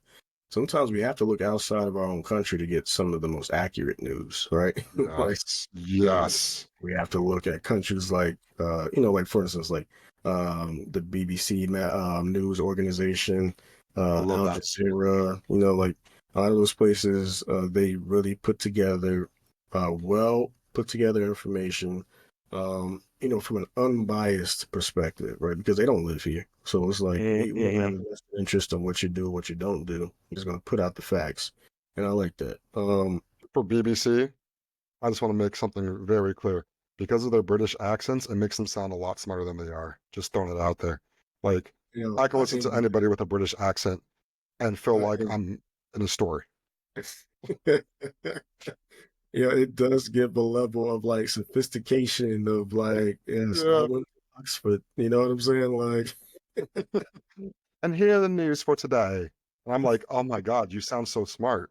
Like, what? And I play it back in my own head with my own yeah, voice, and I sound like an idiot. I mean, I don't sound good at all. I've tried to do it too a few times. I'm like, oh, that sounds trash. Like that is Oh, absolutely horrible. Doesn't sound yeah, good at all. exactly. Say what you're saying now in a British accent. I swear to God, you'll sound 10 times smarter. I Hello, don't good care. night. No. Oh, see, look at that. That you sound so smart. Like for real. Think about it, right? I'm from the BBC News, and here are today's audiences. We have President Trump, the most spectacular president in the world. Like that sounds really good. That Yeah, sounds yeah. very believable. Anybody Well, would say Trump is the best president ever in the world that's an because of that. interesting fact that you just brought up though, because like a lot of luxury car brands, that was the voice action that they would use on certain commercials. Like Lexus used that. Hmm. Like certain brands, they would always say, "Oh, at your Infinity dealer, like your Lexus dealer." Like you would always hear, Yes. "Or Jaguar, Oh, what'd you say?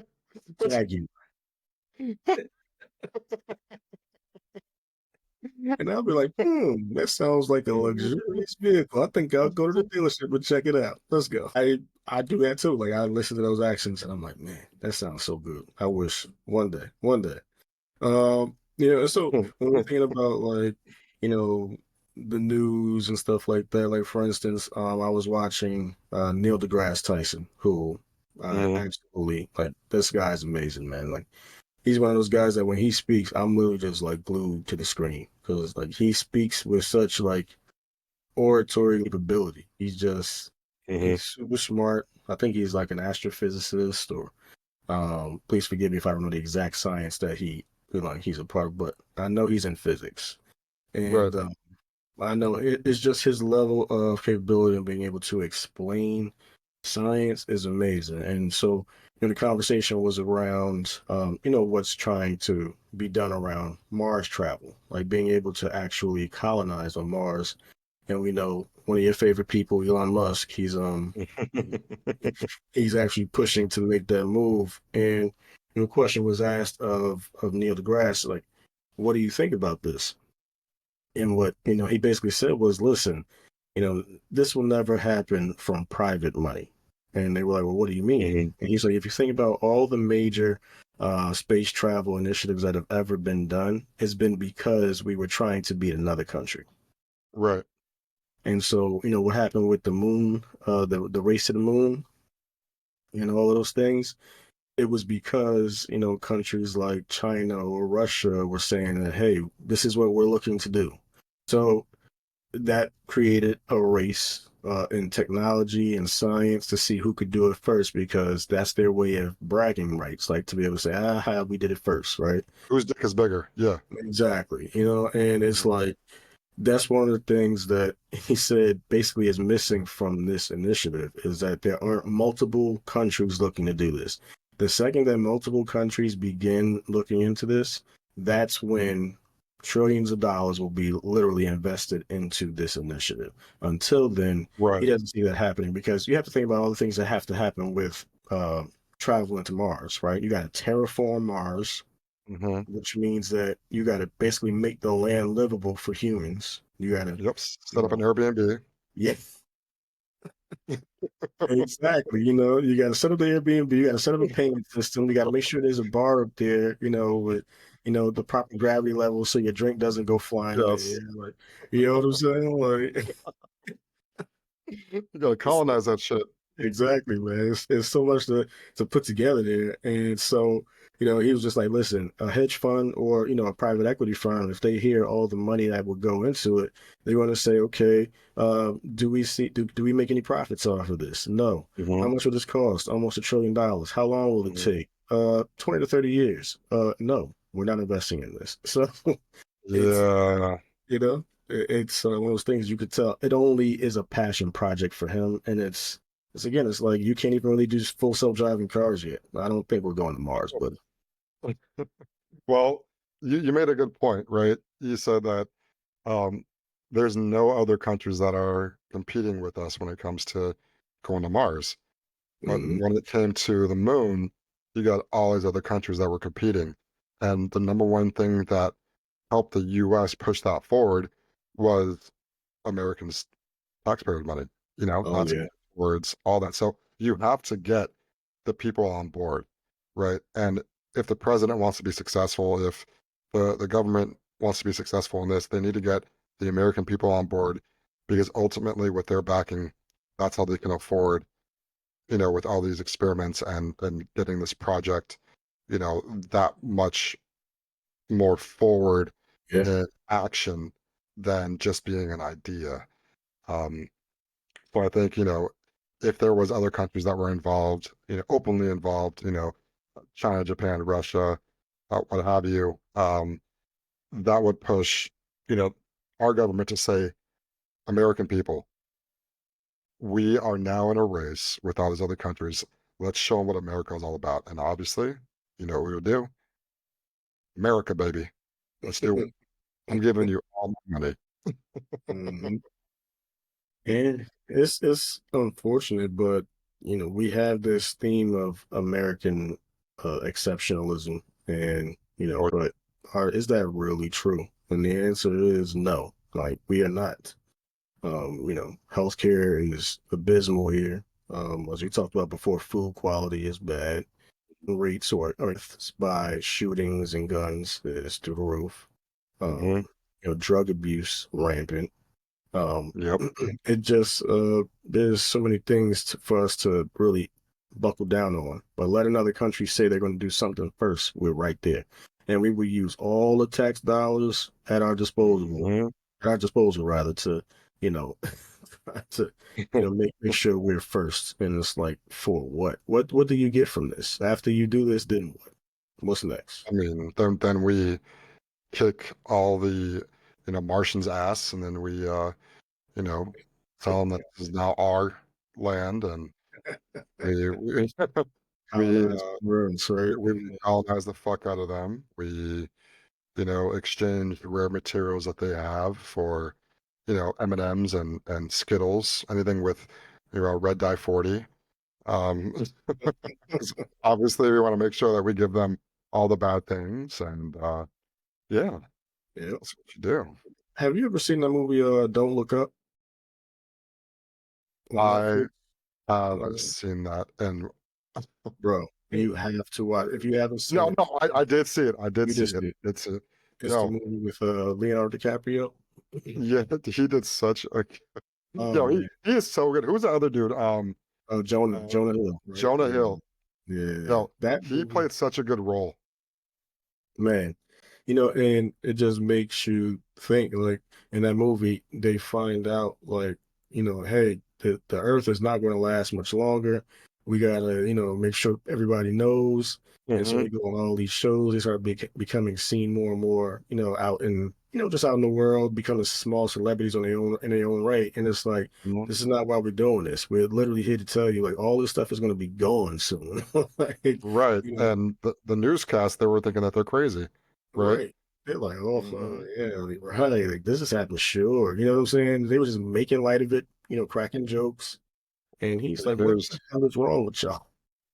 Yep, yep, and then yeah. It just shows that, we are more apt to care about the things that don't matter. It's about the flashy stuff, not the important stuff, like not the climate, not making sure that we can make sure that our kids can live here. And that's what I think is the biggest part of all of this. They don't care about the fact that there's future generations that need to live on this earth. Your kids, your kids' kids. And it's like you have these rich guys who are just like, well, I'm not going to be here much longer, so I don't care. And it's like, Mm. it's not just about you. Is it though? I mean, they're gonna say, well, it's my money and I can do what I want with it. So if it's not about me, then I don't want to have anything to do with it. Yeah, you bring up a good point, man. Like it just and I just wish they would all go to Mars, Kanye West included. I think he needs to be up there with them too. Like just send them Hmm. all to that planet, and hopefully there's some creatures up there that just make light work of them. Oh my God, dude. Yeah, That's actually wild. That's yeah, that's wild that you say that. eh, You know, you know, I feel like, and my fear is, right, going to another planet. What if we do find yeah. We don't know what's extraterrestrial, there. and Uh-huh. they do you know, use us as guinea pigs and probe us and, Right. you know, conquer our world and use us as fodder for, whatever that they want, right? And I think that if you have to look at these things, right? There's a one with what was it? The End of Tomorrow, or who's the guy that played Mission Impossible? Um, Tom Cruise. Yeah. Tom Cruise. I think it was End of Tomorrow. It was such a good movie, and it showed like, hey, you know what? Aliens have implanted themselves here since the dinosaur age, and they waited till all of us have grown nice and fat and plushy, and they sprung up out of the ground to then use us as food. This is nuts, Yeah, nuts. War of the Worlds too. That was good. Did you see that? That was another Tom Cruise movie. Yeah, I think it was a Okay, similar. I take it back. That's the same one. It's called War of the Worlds Yeah, I know which one you're talking about too. There was another one. I think it's like Edge of Tomorrow with Tom Cruise. That was another with Tom alien. Cruise. Yeah, Yeah, yeah. but And they had the power to go back in time and all exactly. that. So interestingly enough, where they filmed that movie, I used to live. Matter of fact, I lived like a half hour from there, like 20 minutes from there, like no. And so they used to be out there filming a lot. Like some parts were like really 10 minutes away from, where one place I used to live. And That's it was dope. really cool watching that movie. Like that movie was so surreal because like they could care less. They did not care when it was time to conquer. They just killed whatever was there. There was no issue of concern. Hmm. And I thought it was really cool to see because, even though it's like our ultimate demise is coming, but it's just sometimes you need to see that realistic interpretation of what the end could be like, of what coming to the world will be like. They're not coming here to be pleasant. By the time they come here, they're coming here because they want to take something over. They're Hmm. looking for new resources. And for the most part, if they've observed us, they see we're not the smartest. Like, we're not Dude. the brightest bulbs in the bunch. So I like that you said that, right? So like think about this.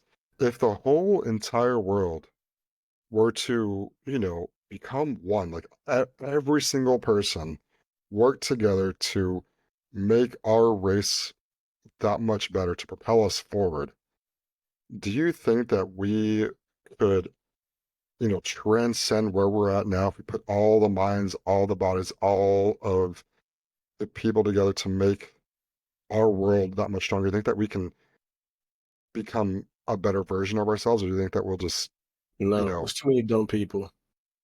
It's too many. get fucked up? That is. I love the fact that I like where your head is at. Can't.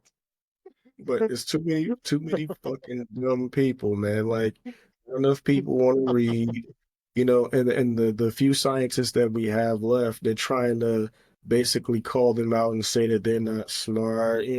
People trying to argue with people who have been in these fields for 15, 20, 25 years, had multiple Mhm. PhDs, and it's like, dude, you didn't even graduate high school. And if you did, you Damn. graduated with a D average, and you're trying to argue with a scientist in pandemic, medicine and studies and research. Like, come on, like.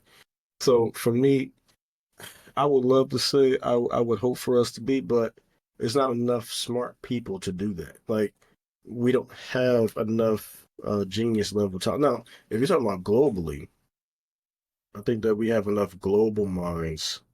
That's Um, what I'm saying, my brother. yeah, Even if okay, we talked about this earlier too. If you're dumb, right, and you are just not the smartest cookie, and you get put into a room with a lot of smart people, you could probably learn a thing or two, right? You yeah, might tap into this genius level that's hidden deep, deep, deep, deep, deep, deep, deep down inside you, right? yeah, I mean, but deep, like, But the thing is like that likelihood is extremely small because if you are already smart or intelligent, there's already certain signs that you've shown. Like I think about that movie Good Will Hunting, right, with oh my God, yeah, Matt Damon. Great fucking okay. movie, man. That movie was awesome. Oh, you like apples? Yeah. Oh man, yeah. How about them apples? Yeah, like I Yes. love that movie, man, and it just goes to show, like, yes, he was a janitor, but it's like he still had that fire to solve problems. He knew he could Hmm. do it, and he did it. And professors found out, and that's how he got to where he got, right? And Right. my thing is, if you are that level of genius at some point in your life, or just smart in general, you would have displayed it. You're not gonna Hmm. wait until you in your late 20s, 30s, and something just fires off. You're gonna want answers to questions. You're gonna try to solve hard problems. Hmm. You're gonna do that stuff. You know what I'm saying? So I feel like the people that are smart already are smart because they have put in the work.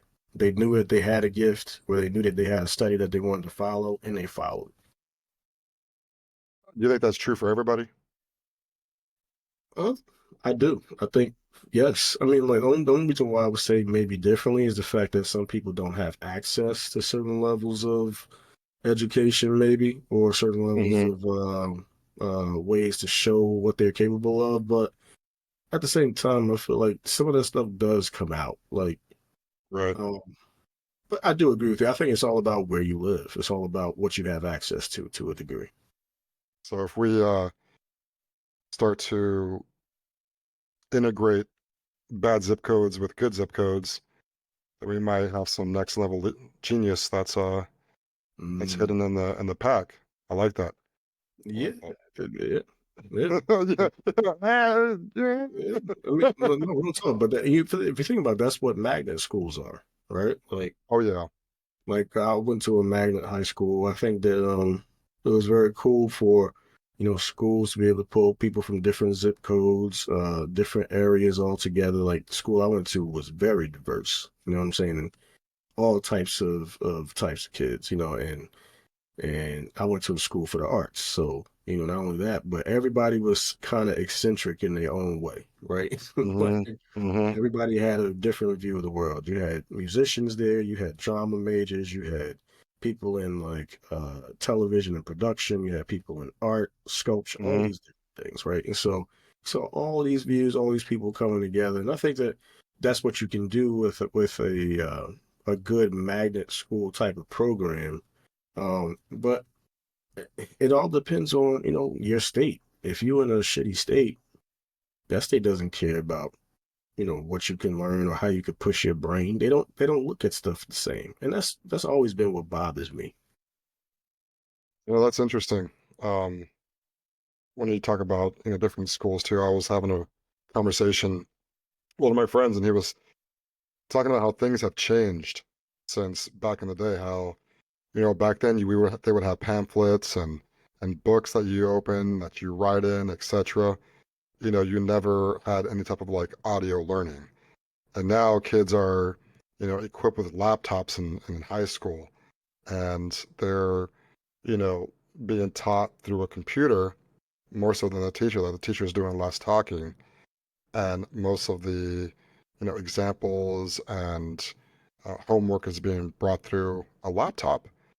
And I thought that was so interesting, right? Like I would have these big ass pamphlets, like in elementary school, middle school, that I would have to write in and then turn in, like rip out and turn in.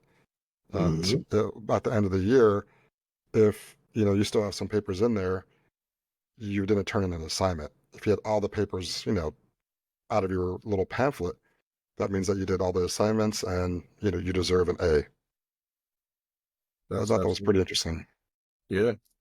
It's a whole different world, man. Like I know even me, like I do miss writing things down. Like I still have notepads, I still have things I keep around because sometimes you like to keep things tangibly.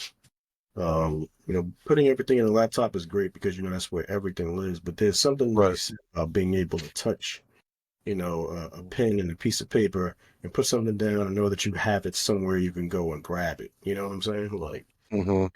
it's it's so different, but yet there's so many more advantages to having this type of stuff. So that's cool too. Um, I don't know. But you're talking about like having things tangible. I don't know. When it comes to like reading a book, I love holding that book, feeling the spine of the book, feeling the papers as I'm turning it, marking my spot.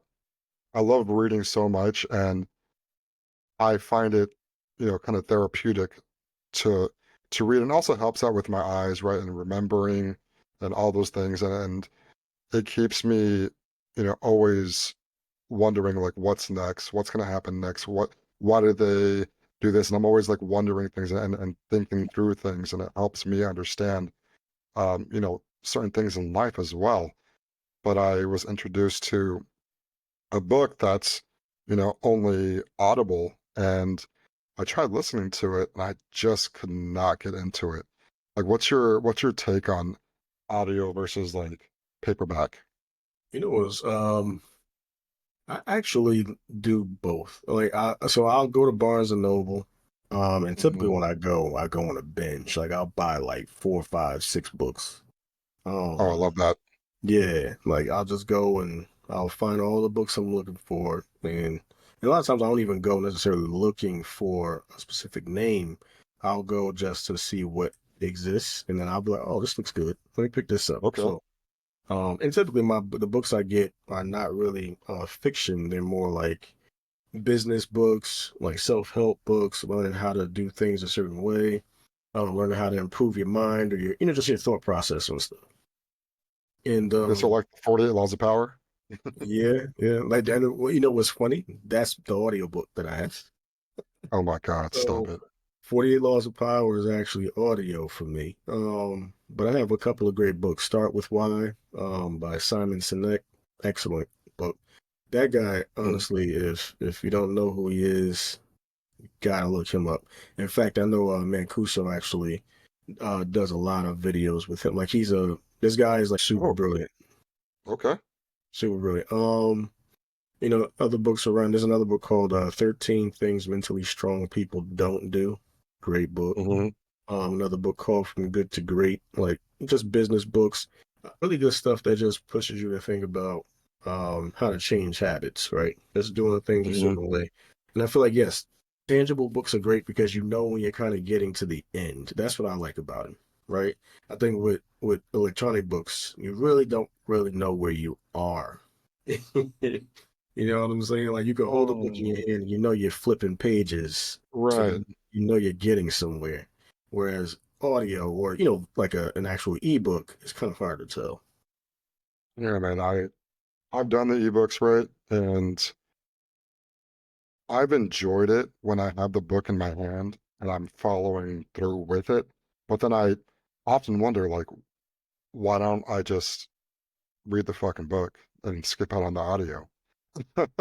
Yeah. Because I love certain books, and I think that when I'm reading it, I'm envisioning myself in the book, and I'm with every word, I'm pressing myself further and further into this imagination of the book and where it's taking me, and I get kind of lost in this trance, and it makes me feel as if all the things that have gone, through me throughout the day, that have pressed me in the week, that have frustrated me in the month, have just all disappeared in just this moment.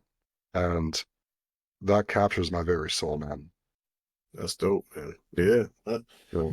I think it's very important to continue reading because um the more we can, and like remember that the commercial is going back in the day, the more you know. It's Hmm. Oh it's yeah. things where you just gotta keep reading, keep informing yourself, and stay in the know. There's a lot of people that say, "Oh, I don't watch the news," or "I don't read anything, online." I stay away from that stuff. I think that is harmful sometimes. Like, and granted, I can understand why because it can be very depressing, right? Um, Right. but we have to at least be knowledgeable of kind of the world around us, and kind of see where things are going. Because if you're not, then you could fall victim to a lot of bullshit. Like, so it's Hmm. kind of stay aware at least of what's happening. You ain't got to read every single article. You don't have to watch every single news clip or TV show, but at least understand the broad strokes and be able to learn what you can that way. Yep. Absolutely, man. Yeah, yeah. Pause. I knew where your mind was going. I was like, yeah, but that actually, it's funny you talk about broad strokes. So talking about like fetishes, right? And there's this Biggie song, right? And in the song, there's this girl, and Biggie's the master storyteller, right?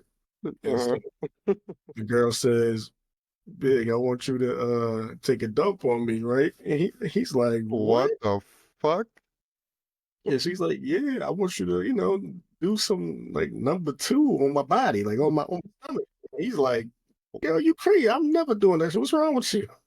Oh So my then, of god. course, as he's telling his story, he says, "So after I done shitted on her," Ooh. and I just was like, "Yo, are they really Yo. people with these types of fetishes?" Like, and yes, let's be real, there are like there's a lot of people who do it Hmm. out of Hmm. wild. But Yo. do you You have know, any? do I? Man, do I have any? I mean, when I'm with someone and I'm comfortable, you know what I'm saying? I'll be like, if they're my person, right?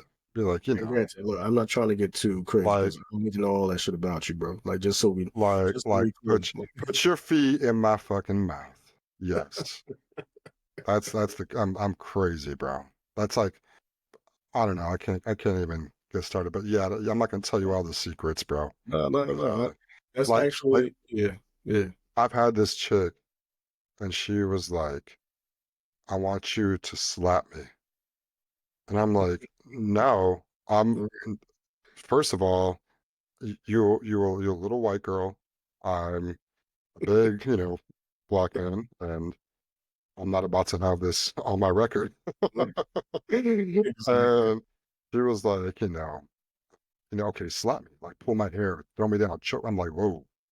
She's looking for domestic violence. No, thank Mm, you. So I dipped out of that. But I would say to keep it light, yeah, put your feet in my mouth, girl, if they're not like crazy. yeah. What's yours? That's actually it's not a fetish of mine, but that is one of the ones that's effective that I will say. Mhm, I think honestly, what's crazy is for me, I don't think I have a fetish per se. Tap, Hmm? tap, Yeah. Nah, it's just I like tap. certain things. I like certain things. I just know I like my woman to have certain traits. Like I do like a woman that talks nasty. Like that's dope for me. I like a woman that basically like lets me take control, man. Like, that's my show. I run this shit. You know what I'm saying? I like that. Um and at the same time, Sorry. yo, like, I've been asked certain things like, yo, like, can I hold it when you're in the bathroom when you piss when you taking a piss? Can I hold it? Yo, what? Yeah, Wait, like, wait, she helps you pee? well, like, she's asked like, can she do that? Um, Okay. and So I'm that's like like, a little fetish, right? "Ooh." Okay. You know what I'm saying? Like, I like certain things, and I'll be real with you. Like, I've come across a few different types of ladies, and it's just very interesting to see how everyone is different. Like, and Hmm. so I don't really have a fetish. I just know when I'm with a woman, you gotta have curves and you have to have a dope ass smile. Like, you know what I'm saying? You have Okay. those things for me, I'm golden.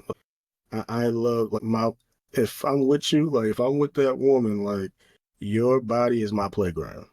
That's the way I look at it. Like, like Her body is a wonderland, right? yeah, That one? and salute the family. Go ahead, John. You Wait, know what I'm saying? But yeah, like I love that. I love it. So for me, I'm the type of person that's just as long as I can see, the things moving and doing what they do, I'm a happy camper, baby. That's all I need right there.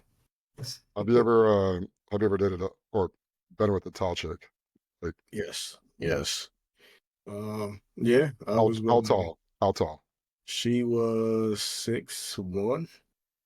Oh, that's pretty tall. 6'1". Yeah. What about you? Uh, 6'8". Good God, bro. 6'8". I'm 6 foot, right? So like 6'8" was tall. Mm, And I remember one time, we were enjoying our time in the bedroom, and she was on top of me. And when the girl puts her body squared with yours, and she's doing her thing. I put my arms around her back.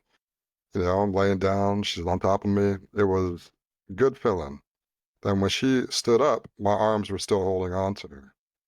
So as she was standing up with her tall ass, I legit like sprung up off the bed, and I felt like a koala holding onto a tree. So the moment I let go, I felt like I was falling. Like, you ever had those dreams when you were falling and you're like, holy shit, your it's stomach really it's literally like goes climbing up? a tree, right? Oh my God. I felt like my stomach was going up to my throat. And I fell back and I hit the bed. And at that moment, I knew to get the fuck out of there. That Yeah. shit scared the fuck out of me. I said, nah, I'm good. That's hilarious, man. Yeah, I think it takes a special type of dude to be with a chick that's like that tall. Like, Yeah. and what's crazy is like when you hear them speak, when you're with the tall girl, it's just like they don't like the fact that they are as tall as they are They love because confidence. They love it's confidence. Yeah. harder for them to find certain types of dudes, right? Like, Yeah. um, and so like they in their minds they're like, I don't mind with being somebody that's not as tall as me. You don't have to be 6'8". You know what I'm saying? Like, Hmm. um, because they know that one, it's hard to find somebody that tall, and two, if they do, a lot of times those guys are jerks. So I mean, yeah, we dated for like 7 months, so it was a good stretch. But man, tell you right now, it was the personality that really hits. And she was like, mhm. I've been with tall guys, but they didn't have a personality. Right, Like, I'm right. like, she's like, your personality is 8 feet tall.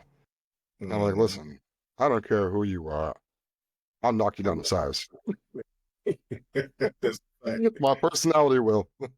Timber? No, yeah, exactly like that. Yeah. Down. But yeah, like, man, that's how it be. Like, Yo, they have facts. to see that you are, you are strong enough to be like, yo, I don't care what it is. You know what I'm saying? I'm me. And what, it is what Yeah, it and if I'm tired, give me a piggyback ride. is. Yo, for real. You get that ergo on, give me a piggyback ride. I ain't messing around. He like take you down the street. Yeah, exactly. Let me hold your pocket because your arms are Uh, too damn. bro, that's hilarious. All right, so listen, we are on our segment. Uh, Yes, sir. this is the time of the show where we talk about something that we didn't know yesterday. So All right. Kick it off, I'll my let you brother. go ahead first, my brother. What you got for us? Oh, me first. Okay, I'm special. Let's do this. So, the roller coasters were invented to distract Americans from sin. Okay. So, in the 1880s, hosiery businessman Lamarcus Thompson stated that Americans were tempted by hedonistic places like saloons and brothels. So he set out to straighten up one of the most immoral places he can think of, Coney Island, New York. There, he built America's first roller coaster to give New Yorkers some good, clean fun away from seedier pastimes. Wow, Yep. Yep. bro. Crazy. Who would have ever thought Six Flags? So all this stuff really came about because a guy was like, "No, it's too much access to pussy out here. Pussy and alcohol." He must have not had a penis. Facts. He blew that shit off by accident. He was like, well, And you know what's sad? The interesting thing about all of that is the ones who are the most pious, the ones who say, "Oh, everybody's living in sin and filth," those be the ones out here knocking on bathroom stalls oh and, my trying God. to get shit popping. Glory Like, hole. yeah, I was just about to say glory hole. Like those type of guys. Like they're the worst, man. So, this guy, My. I wondered this guy was up to no good. Probably. Probably. Yo, Yeah, that's an interesting fact. I never would have known that, man. That's that's dope. crazy. I love Coney So, Island. yeah, what's crazy? I've never been. I still have never been to Coney Island. You crazy, bro. I have never been. Yo, you need one of those ladies to take you out on a date there. You're like, hello, ladies. I need to go to Coney Island. I need to see, the hot dog stand. Yeah, So word, Nathan's hot dog. Yeah. Hey, maybe this summer something like that might go down for me. Never know, man. I hope Mm-hmm. Mm-hmm. so. Check this out. And this is a science fact, not as interesting as yours, but Nerd. so the human brain, right? Check this out. It only makes up Hmm. 2% of the body's weight, but it consumes 20% of the body's daily energy. Oh shit. So That is literally so actually pretty much. sick. Yeah, like you think about that, that means that so much electricity is firing off in the brain that let's say you burn 2,000 calories a day, Hmm. about 400 calories rather is going just to your brain activity alone. Oh. That's wild, man. Like it goes to show, like, and mind you, the brain controls so much, all of the functions of the body, even when we're not thinking about it. Every single thing that the body does, the brain is controlling it all. So it's moderating stuff, it's getting signals about, your heart, your lungs, your feet, your hand, everything, and it's just handling things in the background. Like it's his own personal AI. You know what I'm saying? Like it's That's amazing when you think pretty about it. cool. Yeah, yeah, I man. actually I like that a lot. You know, my honorable mention was that the Empire State Building has its own zip code, Really? 10118. What? Represent. Yep. Wow. Damn, bro. Mm-hmm. I learned two things today. Good job, my brother. It's, it's better than one. Good job. That's what she said. It's facts. She was always better than one for the ladies. Hey. Nah, that's what's up, man. Yo, enjoyed the pod today, man.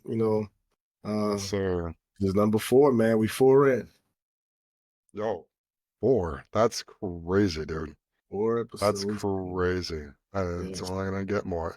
You that's know, right. I feel like we're on a good pace, my brother. And I see the feedback. Um, Shout out to all the people that have listened and Yes, yes. that Thank you, have man. Your support. given us, really good feedback, both positive and constructive. And, I really appreciate the time being taken to listen to our pod. So appreciate you. Well, yeah, our thought is we just want to keep it as cool as possible. Give you guys a sneak peek into how just two brothers talk. You know what I'm saying? And we hope you all are enjoying it. So we just want y'all to be a fly So in the wall, and soon we might get a couple of y'all in here with us, and we'll chop it up with you guys. But absolutely. yeah, but my man, thanks again for everything, and we'll be talking to you all in the end Yes, sir. later. Later.